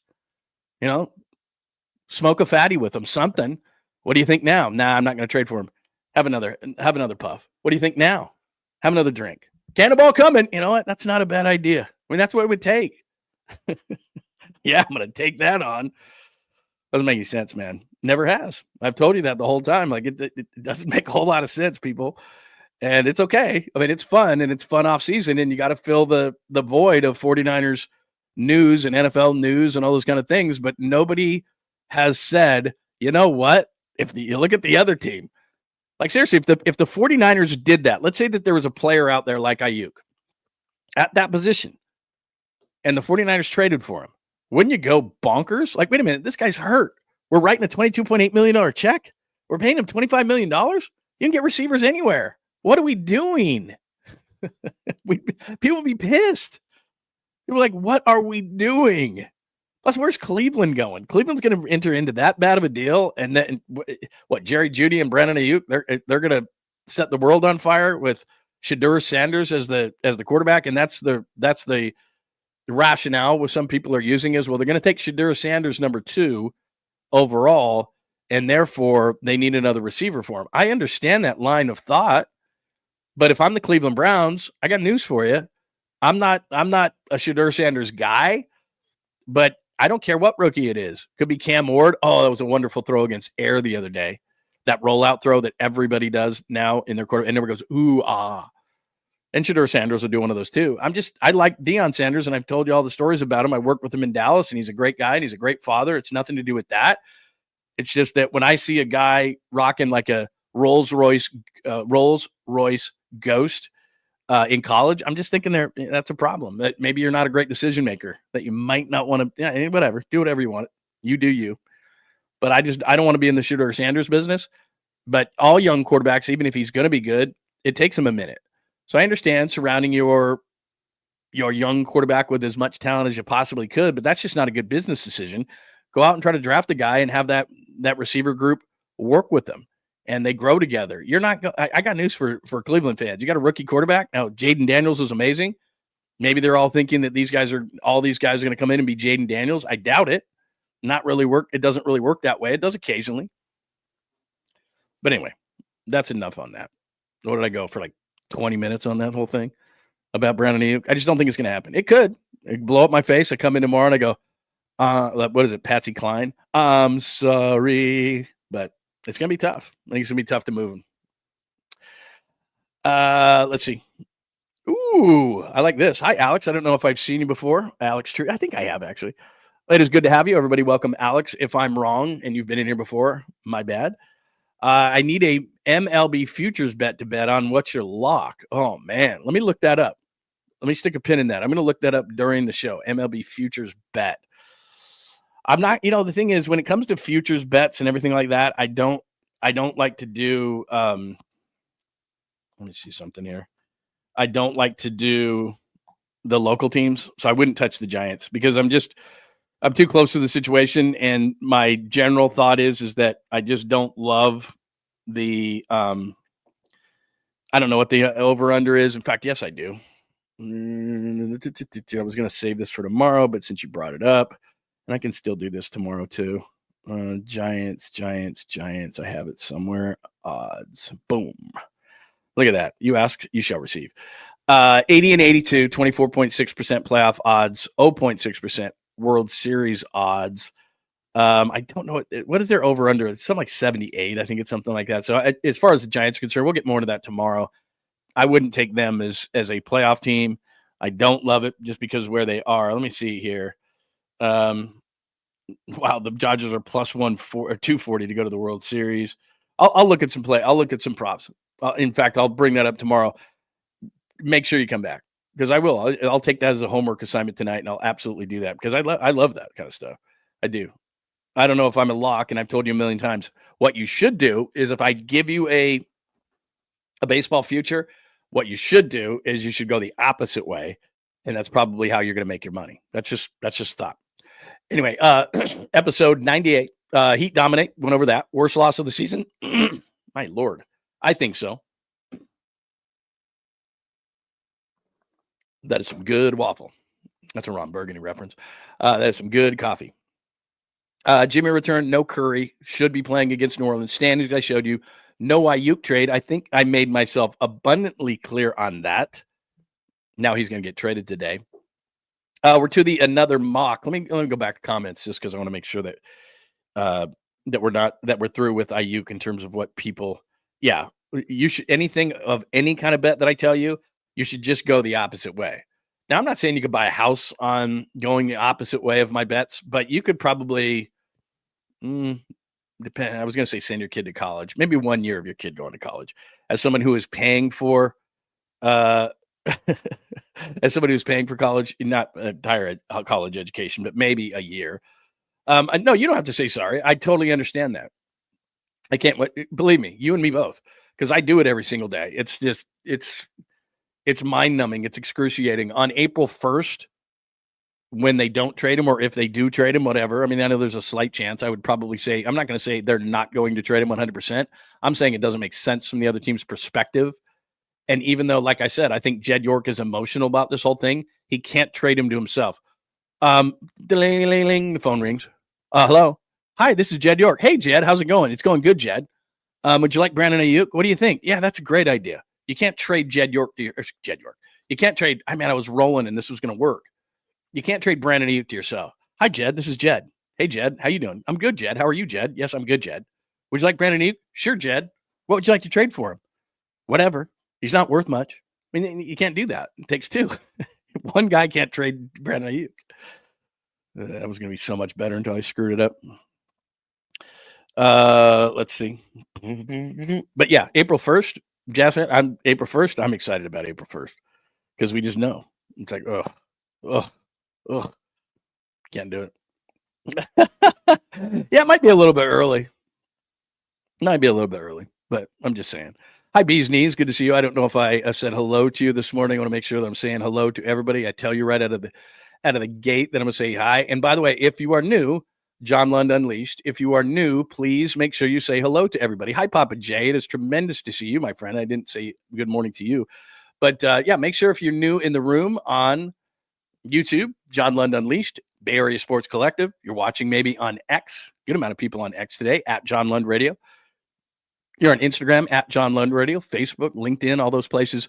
Please make sure you come over to the YouTube channel, John Lund Unleashed, and say hello. By the way, if you're watching on Bay Area Sports Collective, that is tremendous as well. You can be in the same chat. Like, you're not going to see as many chat people, but it'll come through on my screen right here. So if you're watching on Bay Area Sports Collective, that is totally fine. Your comments will still come through so that I can see them. So it doesn't matter which YouTube room you're in. So anyway, thank you. For all things Unleashed, go to johnlundunleashed.com. By the way, do I have an Ayuk? No, I didn't do an Ayuk piece, did I? I don't think I did. The last piece I did was on Brock. I don't think I have a Ayuk piece, but I just have that video up of Brandon Ayuk on everywhere. I have it as a short on. Let me see here. I have it as a short. I have it as a video on X at John Lund Radio, so it's everywhere. So you can check that out at some point. Oops, that's the wrong one. I'm showing you my.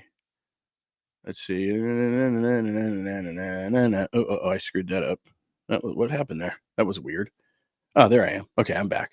I was trying to share to you the website, but that's okay. I can do that a little bit later. What did I just do there? That was kind of weird. Oh, that's a great point, Jazz fan. That it's very possible. The 49ers should somewhere be an April Fool's joke. That's a great point. That sucks that it's April 1st because you know what's going to happen. A bunch of people are going to throw stuff out there. Fake Adam Schefters and all that kind of stuff, and we're not going to be able to believe if Ayuk is being traded. That's one. You are so good. That is 100% what is going to happen. There's going to be, and we're just going to have to sit here and go, really? And since we go on early in the day, that's when they're going to try to do it. And I'm not going to believe it. I'm not going to believe it at all. That's a great point. I'm not going to believe it.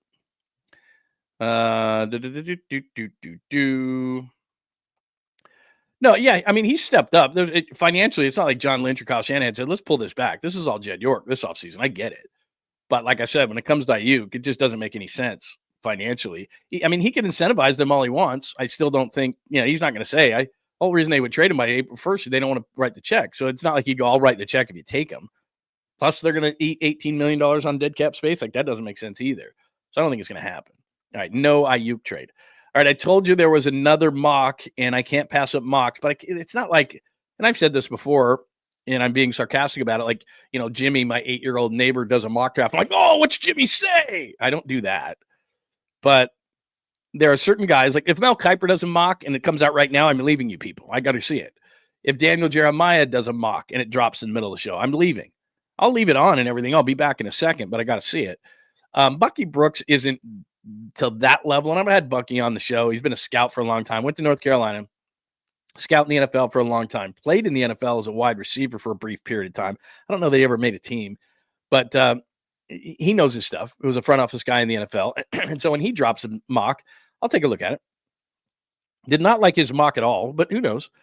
He has a Barron, the DB from Texas, and a lot of people are doing that, but there's a lot of sheep going on. Like, that's what Daniel Jeremiah said, and all of a sudden it's like, oh, okay.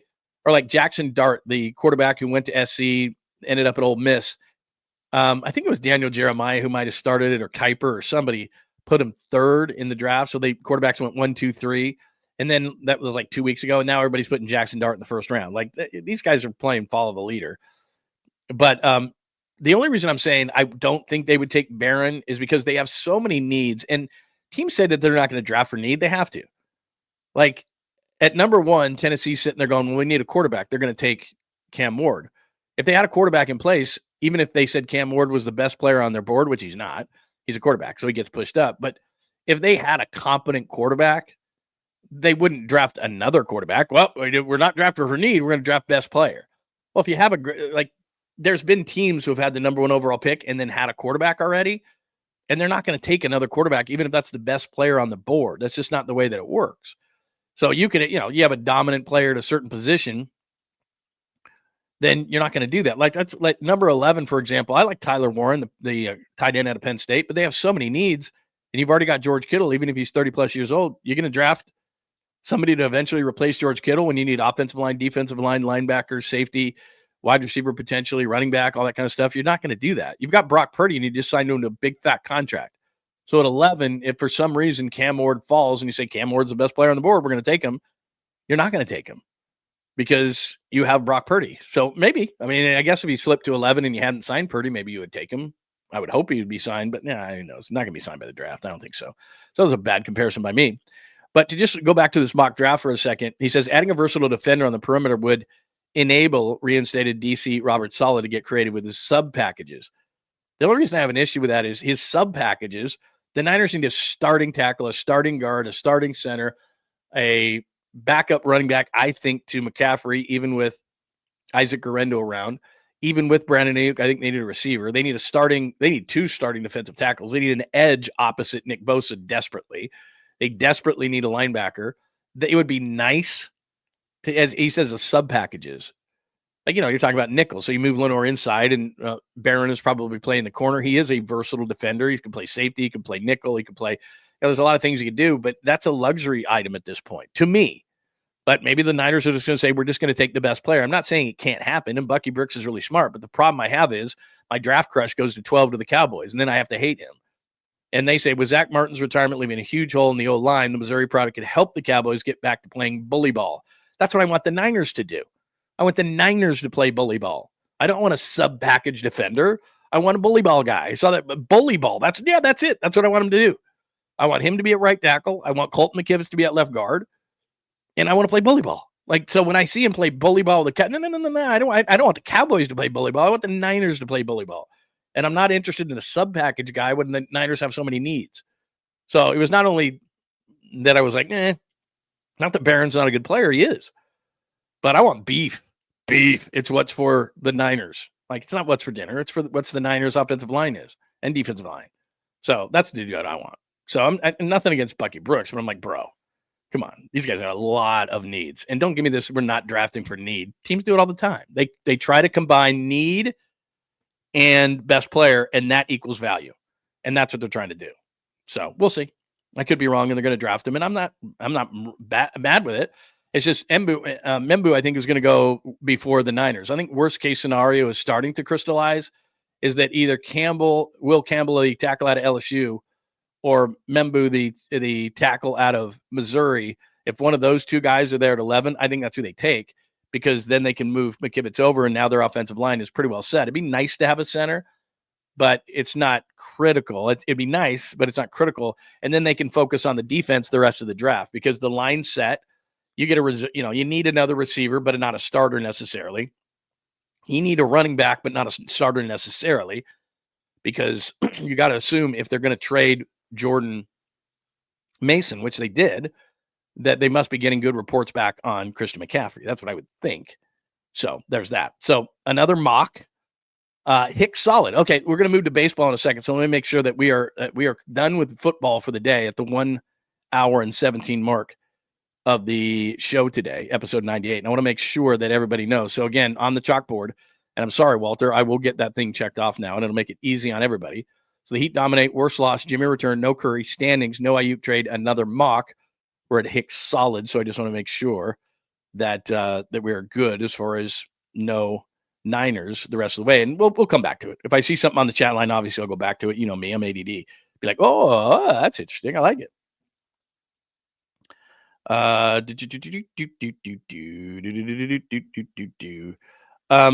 I respect your opinion, Daryl. Absolutely. Where is it?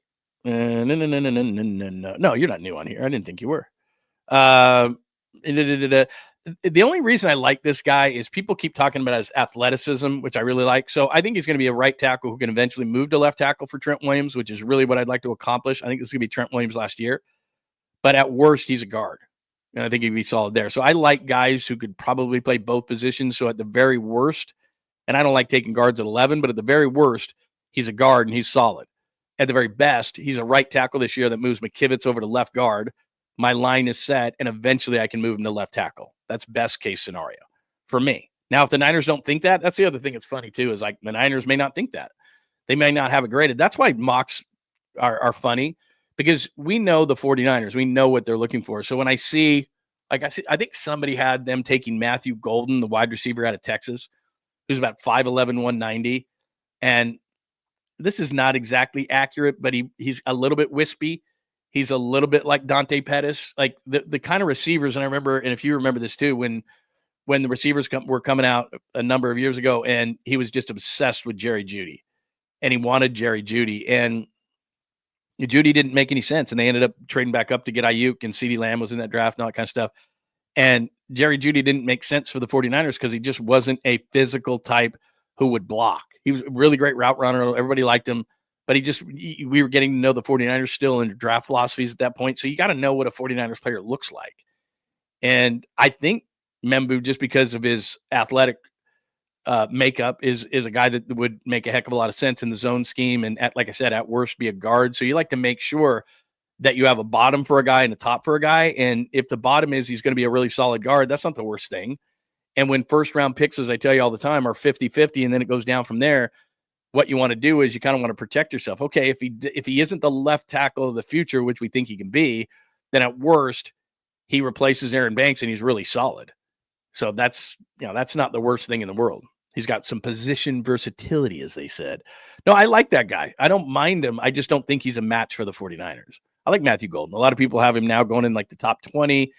They like him. I think I saw as something to Seattle or something like that. That is not really what Seattle's view of a wide receiver is either. They're more like the 49ers. They like those, the big, sturdier type of receiver.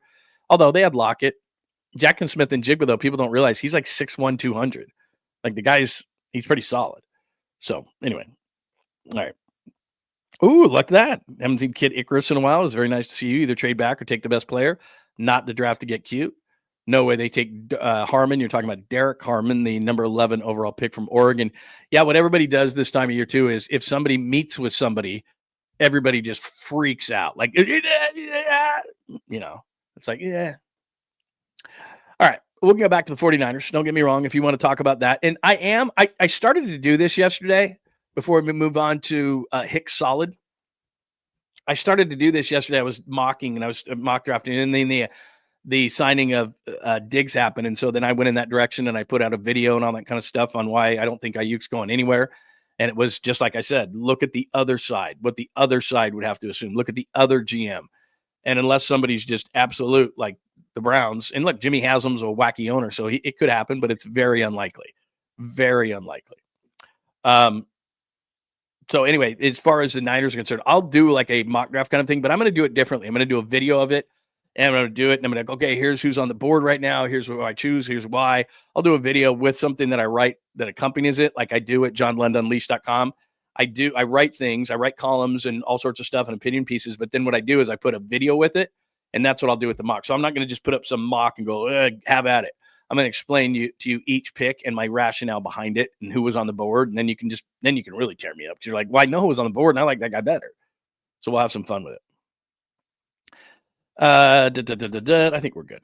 All right, let's go to the Giants. Opening day is tomorrow, and as I said, a reoccurring theme throughout the show. How excited are you? Because at this point of the season, even if you're pessimistic about the Giants and you're thinking to yourself, well, they're not going to be very good, at least at this point of the season, you're going, I was just going to say you're tied with the Dodgers, but you're not. They're 2-0. You're tied with the Padres, and you're tied with Arizona. So, I mean, everybody has even if you don't think your team's going to be very good, and there's been a lot of criticism of the Giants in the offseason, and I get why. And you look at the situation and you go, well, they're not going to be very good. Well, at least you can be optimistic at this point of the season, right? And nothing's happened, nothing's started, and you're not upset about things. And we're going to do a whole preview show on tomorrow. But Jordan Hicks was solid last night. Tyler Fitzgerald hit a home run. You got to be excited about that, because a lot of my question marks is I would have loved for them, because they have the money to do it, to sign a veteran guy like Alex Bregman, who's going to end up playing second base for the Red Sox anyway, put Bregman at second base, and then Tyler Fitzgerald's a Super U guy. And Super U guys will get 400 or 500 at bats every single year. Tyler Fitzgerald was really good in stretches last year, really good. But I think he'd be more valuable as a second baseman, shortstop, third baseman, DH at times. He can play the outfield. Like he can play he can play center field. He can do a lot of different things and give guys days off and switch up things. And he's a really good athlete. I like Tyler Fitzgerald. It's just that I really like the Super U position. I like a guy that can move around. And so I'd like to see Tyler Fitzgerald as kind of a Super U. And that could give guys days off. Willie Adames. I don't want his bat out of the lineup, but he could DH one day and Fitzgerald could play short. Bregman, if Bregman was at second base, he could give him a break sometimes. He could play DH. There's certain guys, you get them off their feet. You can play, Jung-Hoo Lee. That's a lot to put on Jung-Hoo Lee to play center field, especially coming off the injury every single day. Let's put Fitzgerald out there. Jung-Hoo Lee is either out of lineup or gets a DH spot. That's kind of a mini rest. So there's a lot of value in a Super U, I think, throughout a really long 162-game season. Having a Super U guy who can, if you don't want Willie Adames' bat out of the lineup, then he can DH on occasion. And right now, that position is open because Encarnacion has a broken hand. So I looked at the lineup last night, obviously has Wilmer Flores in it. If it was Wilmer Flores of 2 years ago when he hit 23 home runs, I would be cool with that. It's Wilmer Flores who looks old last year with a slow bat, and I'm not sure that he's going to be a great DH. So you can move all those guys around. You have a Super U who can take a lot of different positions. He could play second, short, third, give guys a break. I don't want Chapman's glove out of the lineup too much, but still, it's a long season. He can play center field. He can spell a lot of guys coming off a major injury. So, and Bregman just makes you better. He's a winner. He's legit. That's another bat in the middle of the lineup. Like, that would have just been an amazing signing. The Red Sox deferred some money. The Giants could defer some money. They just choose not to, which is really, I've done this piece a long time ago at johnlundunleashed.com and explained it. It's not a credit card. You don't have to pay the money back. It's a really smart way to do business. The Dodgers are doing it. Not a lot of other teams are. And the Red Sox finally went, oh, we should do this. And the Giants could do it too. It's like getting a interest-free loan. It's an amazing loophole that Major League Baseball has put in there, mostly for major market teams. And a lot of teams aren't taking advantage of it because, I don't know, do they just not understand it? I guess not. But they could have done the same thing with Alex Bregman. They're not even close to the salary cap line this year. And that's why I always say I don't know that the Giants want to win, but I'm not going to be negative about them because tomorrow we're going to do that show, Krug and I, and it's going to be opening day, and it's, I'm going to be optimistic and all those kind of things. But that would have been amazing. But to go back to Tyler Fitzgerald hitting that home run, if he can be that guy, and then some of the ifs go away, as they talk about, if Lamont Wade, if Tyler Fitzgerald, if Bailey can hit, if Ramos' first half, if Jung-Hoo Lee is back from the injury, and he didn't prove anything as a rookie. He didn't play enough games at a 641 OPS. If Luis Matos, if Verlander can hold up, if Robbie Ray is truly back from the Tommy John, if Landon Roop is the guy from spring, if Hayden Birdsong is the guy from spring, like they finished 21-6. That's over. Woohoo! Hey, woo! Cactus League champions! Yay! Let's pop some champagne. Okay, 21-6. It's over. As of today, those statistics are vapor. They're gone. That didn't happen.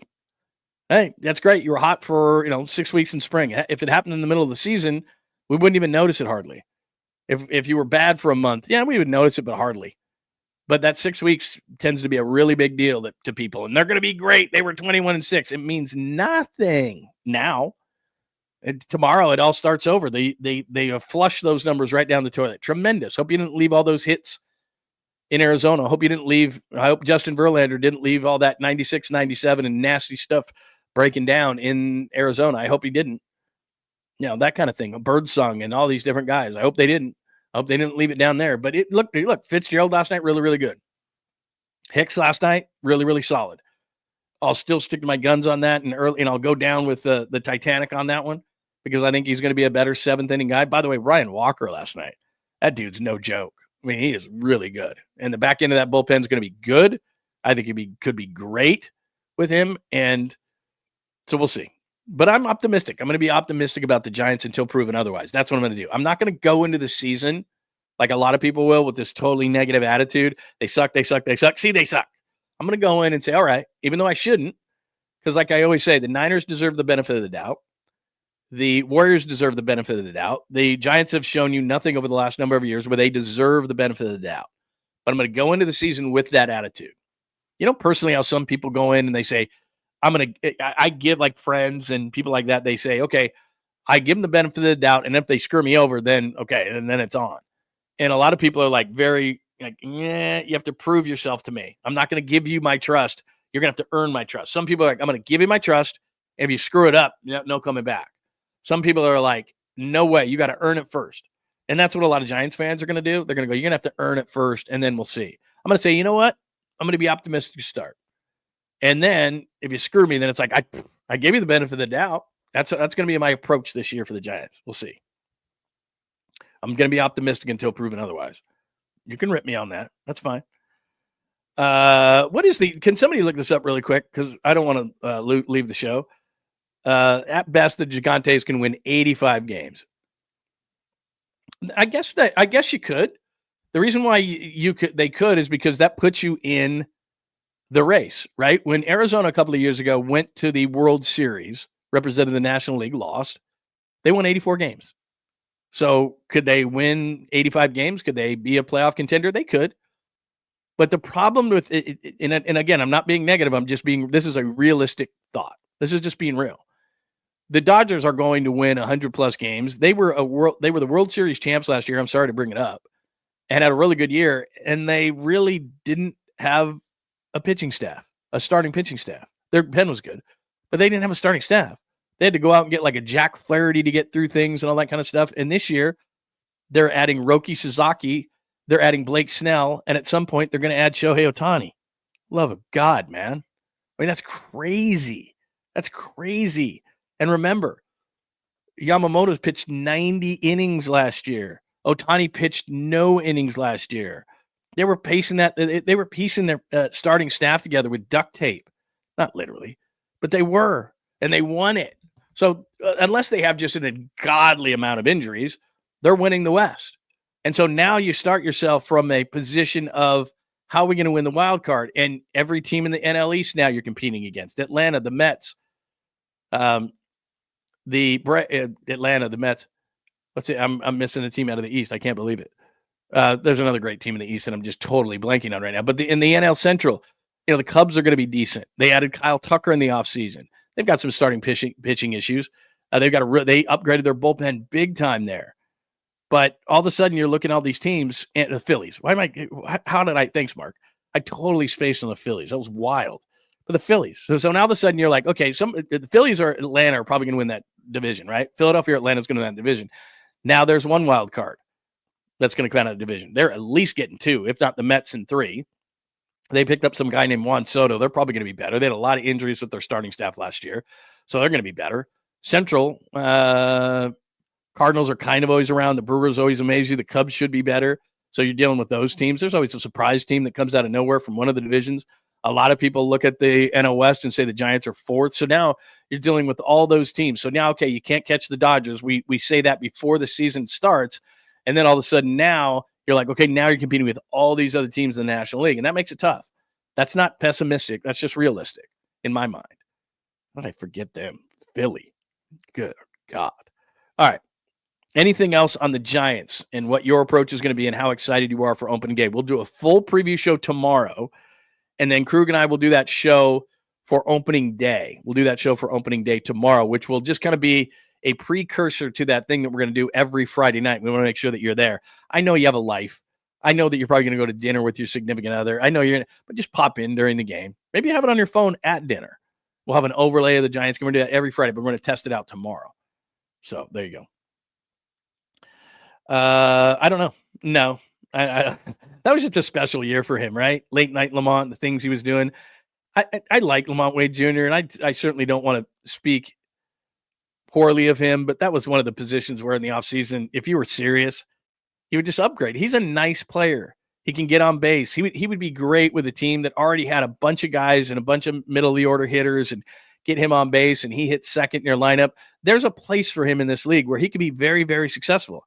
Unfortunately, first base is a RBI position, and especially on this team it is, and he's going to hit up in the lineup, and there's going to be opportunities, and a lot of times it drives you crazy. I mean, at one point last year, and it might have even been higher than this, I remember he had like a 480 on base percentage, which is astounding. It's incredible. It's awesome, but who's going to drive in the run? Like, sometimes it just drove you crazy. It was like, swing the bat. Let's go.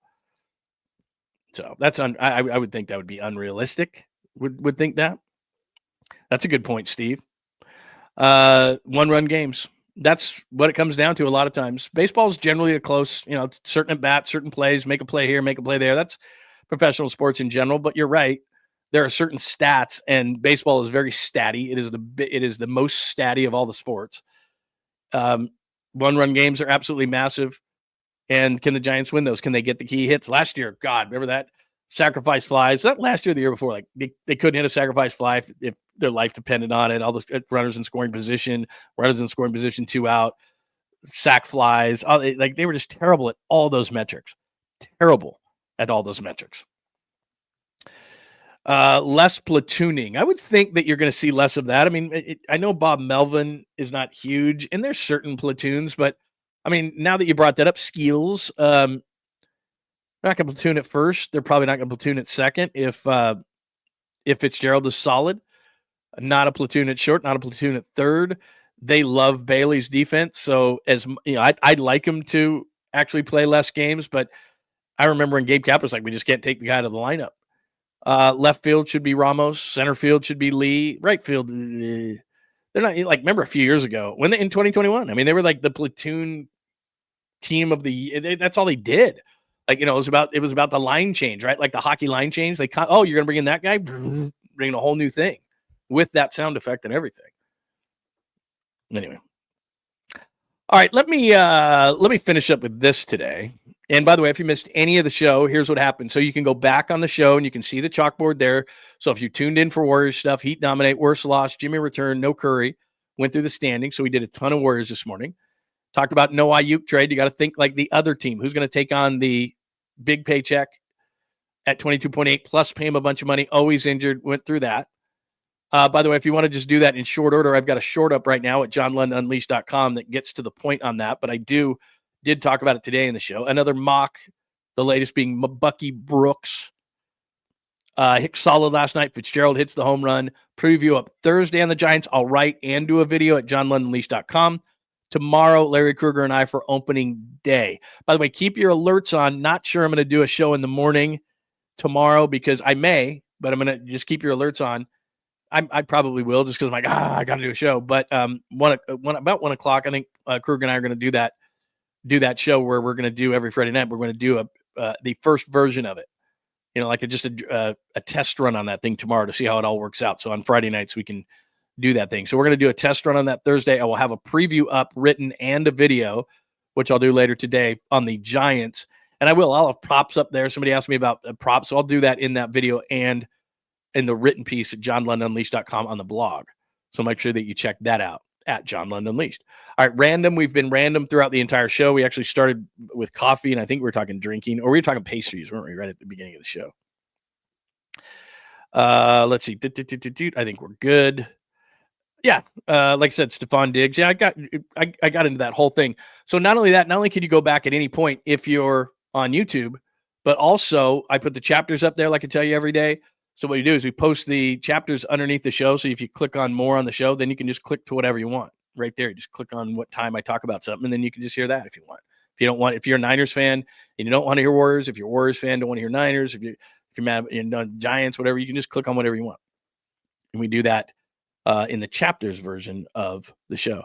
Yeah, I love the chalkboard too, Papa J, but I got to make it better because what I'm doing is I'm constantly resetting the chalkboard, and people are like, just get to something. And so Walter sent me this video that's like, this is how you do it. All you got to do is just knock stuff off the chalkboard. And I saw it. I just haven't implemented it. And that's on me. So I got to do that because then it makes it really easy. And then all the stuff gets checked off. You're like, oh, okay, I see where we are in the chalkboard. And then I don't have to reset it all the time. So that's on me, 100%. We're trying to make the show better every single day. And I got to do that. All right, this marriage story. Sweet, clean, family-friendly caboose pistol time to end the show every single day. Again, we're here Monday through Friday, 8 a.m. We're here on Saturdays at 10 a.m. Pacific time on all those things. When news breaks, we are here. So if there was an Aiyuk trade, which is highly unlikely at this point, but if there was, we would jump right on the air, and you know that. So keep those alerts on. Hit the thumbs up to make sure that you are helping us with the algorithm, which has grown us, by the way, in just over a few months to over 5,000 subscribers. And I want to make sure that is not about me. That is about you. That is about you tuning in. That is about you telling friends. That's about you just growing the community, which I'm very protective of the community. So it's very cool that we have gotten up to and over 5,000 subscribers. I'm no Krug Show yet. I'm no David Lombardi yet. But in just over a few months, we've gotten over 5,000 subscribers, which is really, really cool. And that's a testament of you growing this channel and growing our community. So thank you. I can't thank you enough. Very, very cool. that we have hit that mark. And that was a big deal to me. I was thinking if I could get up to, 5,000 or something within a little time, then that would be cool and be able to tell advertisers, hey, we're growing. So really appreciate that. We're over 5,000 to this point. Let me give you the marriage story today. Where is that thing? I've got it somewhere. I know I put it in here because this is crazy. So I'm going to read this and then I'm going to pop the story up on the board. This is your sweet, clean, family-friendly caboose pistol. Daily Mail Online. I'm going to have sex with 1,000 men before I marry my faithful fiance, but he can't touch another woman. So there's a couple of things that are problematic here. First of all, would it be a problem? It would for me. Would it be a problem if your soon-to-be wife had sex with 1,000 men before you, just in general? But she's going to do this like in a night. Like this is a big thing right now. There's a woman called Bonnie Blue, and she's like, this is her whole thing, and like places are banning her, like counties are banning her. Like, what are you doing? Like, what is wrong with you? Just really weird. But this is kind of like, I'm not saying it's a trend because a trend is something that a lot of people do. Not a lot of people are doing this, but there's like these two women. I can't remember the name of the other woman, but one of them's name is Bonnie Blue, and she was just down in, I don't know, was she in Mexico or Cancun, or there was some spring break thing. I do this for show purposes only, but so she was just down there and all this kind of stuff, and that's her big thing. So then there's a few women who are in this business that are trying to emulate what she has done, and apparently this is one of them. So first of all, I don't know, maybe this is obvious, maybe it's not. Deal breaker. Like, she's going to do this before the marriage, So first of all, if throughout your entire life, if you had 1,000, that would be problematic, just for me. And then if you're going to do it right before we get married, that's a major, major, major problem, and pretty much a red flag. Like, marriages are, I think, I talk about the first round being 50-50. I think marriages, if I'm not wrong, are less than 50-50, right? Marriages are less than 50-50. And then as you go on, they're less and less. So you divorced once, I think it's less than 50-50. You get married again, it's like 40, like it goes down every single time. So that's going to be a problem. I mean, to be honest, like, this dude's insane for doing this. But here's the story itself. So it is. I'm going to have sex with 1,000 men before I marry my faithful fiance, but he can't touch another woman, which I wouldn't want to. Like, if you have a fiance, that's it. Like, boyfriend, girlfriend, you shouldn't cheat.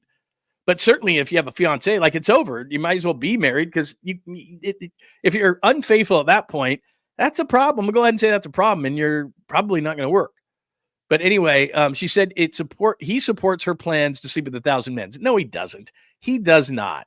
He absolutely does not. He must think that he's marrying way over his head and he outkicked his coverage, because no guy, I tell you, is okay with a plan for their fiance to sleep with 1,000 men right before they get married. Her name is Annie Knight, 28, got engaged to boyfriend James Brayshaw over a romantic dinner in Beverly Hills on Monday night after dating on and off for years. Speaking to Daily Mail, the happy news: Annie said her fiance is completely monogamous and faithful to her and is forbidden from sleeping with other women. But the same rules don't apply to her. First of all, of course you are. You're engaged. Like, you shouldn't cheat. If you have a boyfriend, girlfriend, whatever, you shouldn't cheat, but it could happen.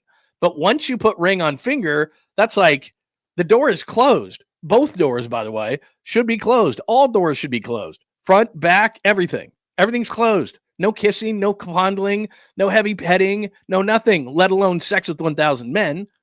So here's where the lie comes in. Not only did Annie have sex with 600 men last year, and she's now got her sights on doing 1,000 guys before the end of 2025, and says the wedded bliss with her husband isn't going to change a thing. Quote, he is super supportive.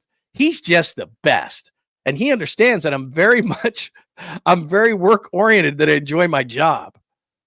Bonnie Blue, see that whole thing? I hadn't even read the shit. When she teamed up with Bonnie Blue to sleep with dozens of barely legal boys. Great. He would stay at the hotel during the day and just chill out. Then he'd usually come out with us later that night. Look, she's very pretty.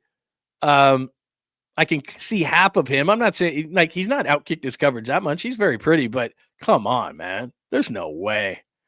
Hey, nice to see you, honey. How was your day at work? Really good, but I need a shower. Like, yeah, you do. You really need a shower. No chance. That's insane. I can't even believe stuff like that's real. Like, yeah, I'm going to sleep with her. She's going to sleep with 1,000 guys. Like, even if you're not the jealous type, like 1,000, and she's already slept with, so we're looking at 1,600. My God, that's a crazy trend going on right now. No chance. Do I even need to say that? No chance. Like that marriage is going to fail. And I always say that, you can only do 100%. Like when people say 110%, 1,000%, like those things don't exist. You can only do 100%. Like that's the top. But having said that and making that a big deal for the majority of my life, you can only do 100%. 1,000% that marriage is going to fail. And I don't say 1,000%, 1,000% that marriage is going to fail. Love of God. Oh, that's a great point right there. I mean, seriously, you sleep with 1,000 guys, there's got to be something. There's got to be something. Like, plus, can you imagine? Because the thing is, you want to be intimate with your significant other. Like, she gets home from work after that. That's the last thing on her mind. Like, you start, hey, baby, you start kissing her on the neck. She's like, ugh, that reminds me of work. Like, come on. There's so many things wrong with that. No chance. Yeah, there's lots of problems. There's lots of problems with that. So anyway, that's what I was thinking, but I didn't say it. That's what I was thinking, but I didn't say it. Yeah, that's a problem. Hi, AJ. Good to see you, man. Yeah, it is the Daily Mail. I would agree with you, Mary, 100%. But I mean, it is. I know who that. And I looked her up. She's a real person. They are really engaged. So yeah, it's not it's not National Enquirer-ish, but that's really happening because that wasn't just the Daily Mail. They just picked it up. But she's really doing that. She really said those things. He's really marrying her. I've never heard anything like that. That is crazy. Crazy, I tell you. All right, what else do we have? Hi, Nathan. Hadn't seen you in a while. Very nice to see you. JP from the 510 is here. Mark, very nice. Yeah, the Bonnie Blue thing is outrageous, man. She's just like, give me a break. Man. Papa J, nah, I disagree with you. 5K is a testament to the great job you're doing. Thank you very much. Look, it's a combination of things. I mean, people say, what do you think it is? Well, it's, we built a really good community here and people see it and nobody's fighting and getting crazy and you suck. And that's what I want to try to build. And I don't want to, it's almost like anything.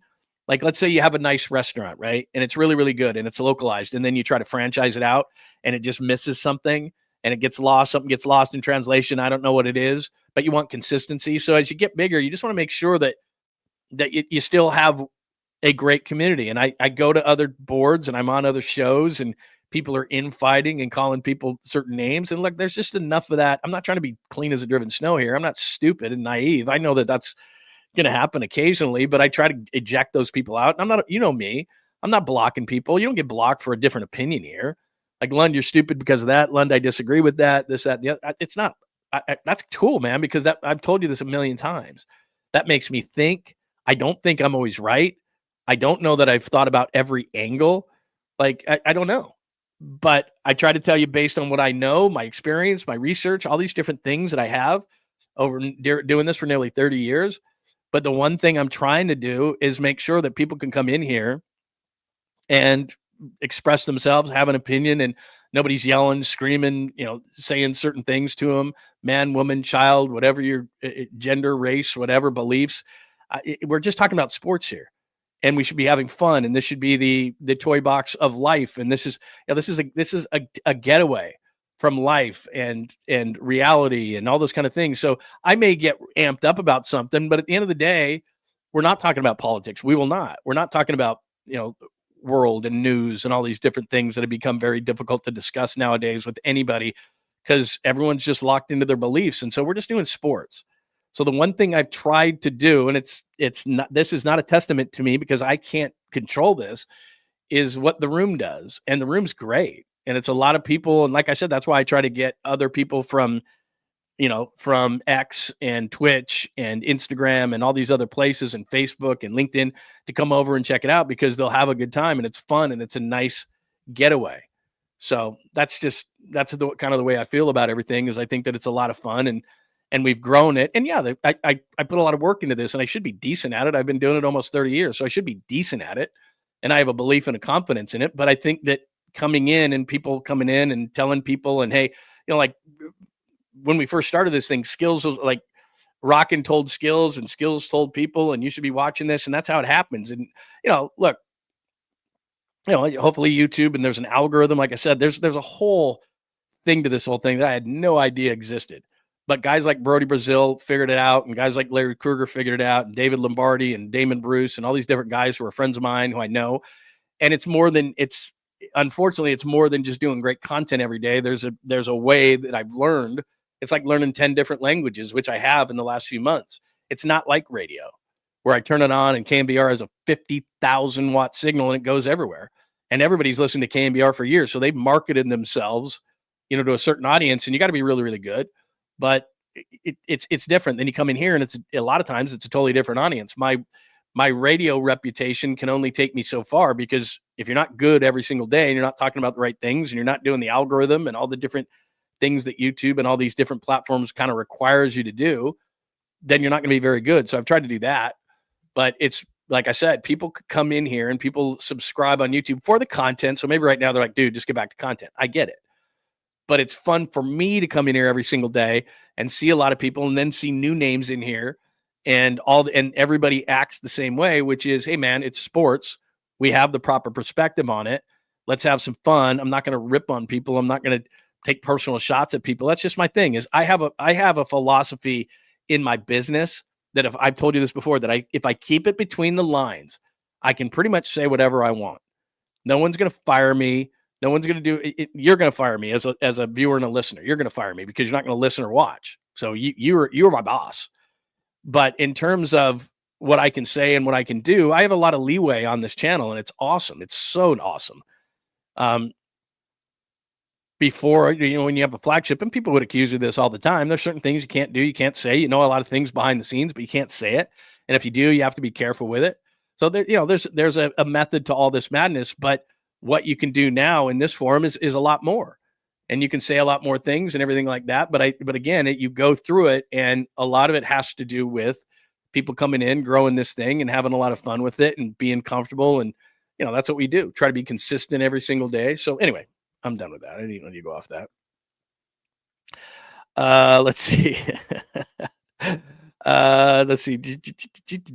Oh, laundry. I just did laundry. What's funny about laundry for me is I have this big basket. My wife gets so mad. I do it every Sunday.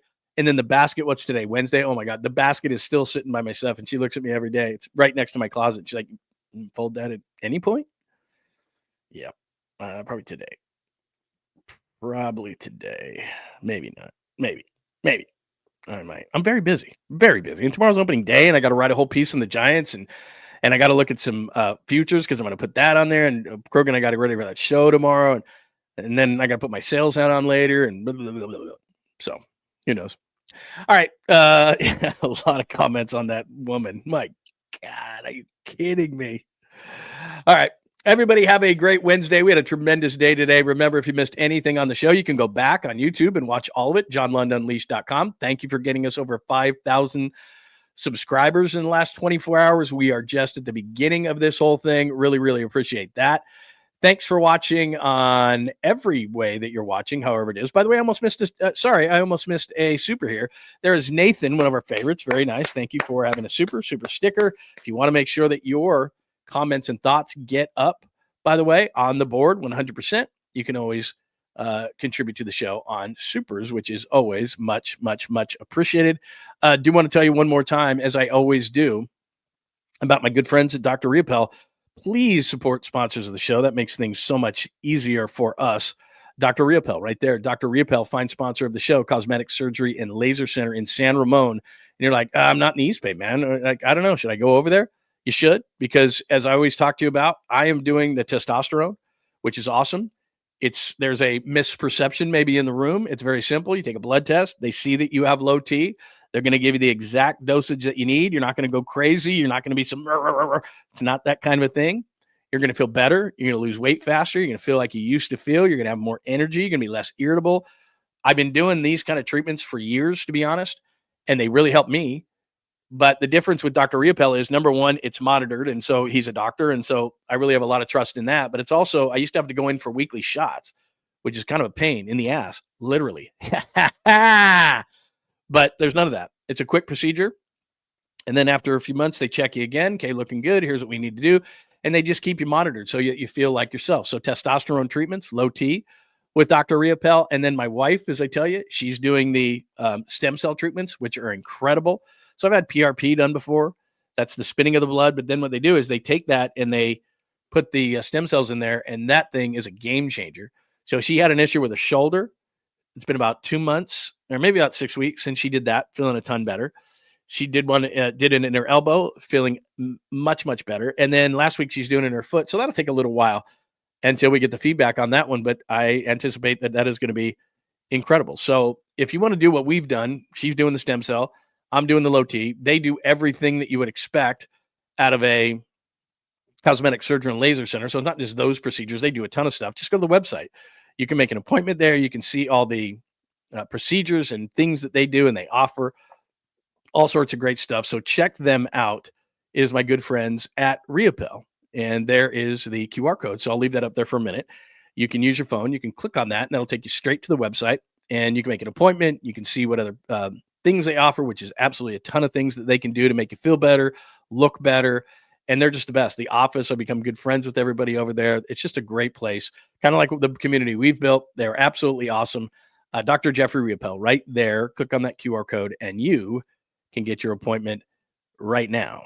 Riopel Cosmetic Surgery and Laser Center, fine sponsor of the program. All right, as we always do, let's make sure that we're not missing anything. There are no supers. There are no anything like that. And let's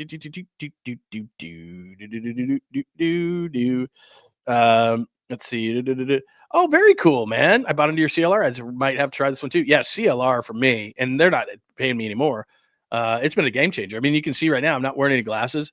If it was my old deal, I couldn't see. It'd be like, So that did work for me. Got to be honest with you. Yeah, it'll absolutely help you with that. Absolutely. I'm doing my summer body right now, and without testosterone replacement, I'm telling you right now, I'm not just saying that, Folsom Steve. Absolutely. It'll help your metabolism. Absolutely. Now, look, you can't eat everything you want to eat. That's the whole thing. But if you're going to do things right, it will 100% make a difference. I can tell you that personally. And I'm not even talking with Dr. Riopel. I'm saying I've done this stuff for years. It helps 1,000%, and there is no such thing as 1,000%. Papa J, you always put that up there, and I appreciate it. Like and subscribe. Let's go to 10,000 now that we're at 5,000. That would be amazing. I just emailed you. My expertise is requested. Thank you for reminding us of that, JP, from the 510. So what I said at the beginning of the show, if you weren't here, is that I need your area of expertise, because a guy emailed me the other day when I mentioned it on the show, and he said, I don't know if I should be emailing this, but I'm a dreams expert. And Skills tells us about his dreams every day. And so he was like, I'm a dreams expert. Jeff told us he was a police officer 28 years. Like, you always need something with that. I need a lawyer. I need whatever it is your area of expertise is. You may think it's nothing. But in this crazy world that we live in, and crazy show that we do every single day, but Sundays, we always run across something where it's like, I wish we had an expert on that. And so I need somebody, a gambling guy, a doctor, a lawyer, a dreams guy, whatever it is that, and everybody's got an area of expertise that is watching or listening. By the way, we have it back up on Apple, Spotify, wherever you get your favorite podcast. There was like 4 or 5 days there where something was happening with the podcast, but we got it fixed. So Apple, Spotify, wherever you like to do that. But hit me up and use this email instead. John@JohnLundUnleashed.com. John@JohnLundUnleashed.com. So if you have an area of expertise, and even how small you may think it is, I need to know about it. So then when things happen, and they inevitably always do, then I can hit somebody up and go, here's my expert. Here's my expert. So if you want to be an expert on the show, that would be amazing. John@JohnLundUnleashed.com. That's all I ask. We would love to do that. Let's see. I think that's it. I think we're good. All right, everybody have a great Wednesday. I will let you know if we have a show going in the morning. If not, then I will see you tomorrow afternoon with Larry Kruger, unless there is some kind of breaking news, and we will do that as well. If you missed my thoughts on Brandon Aiyuk, you can listen to it later, or I've got a short up right now at John Lund Unleashed on YouTube that will do that. That's like 2 minutes long, so you can do that really quickly if you want. Thanks for watching on Instagram today. Thanks for watching on X. Thanks for watching on Twitch. Bay Area Sports Collective on YouTube. Please make sure that you're subscribed there. John Lund Unleashed. Please subscribe, like, and keep those alerts on. LinkedIn, my friends at LinkedIn. Sorry we bothered you. You're actually trying to work today. Sorry. Facebook as well. join. You can friend request me at John Lund, and you can join the page at John Lund Unleashed. That's all. That's all I got for you today. Have a wonderful Wednesday. We'll talk to you tomorrow unless news breaks. Thanks for hanging out with John Lund Unleashed. We'll try to be better next time, though I wouldn't hold my breath. Please like and subscribe on the John Lund Unleashed Pod YouTube channel. Watch live shows weekdays at 8 a.m. on YouTube, Instagram, and X. And make sure to have your alerts on for shows throughout the day or night. All things Lund can be found at johnlundunleashed.com. johnlundunleashed.com. Goodbye!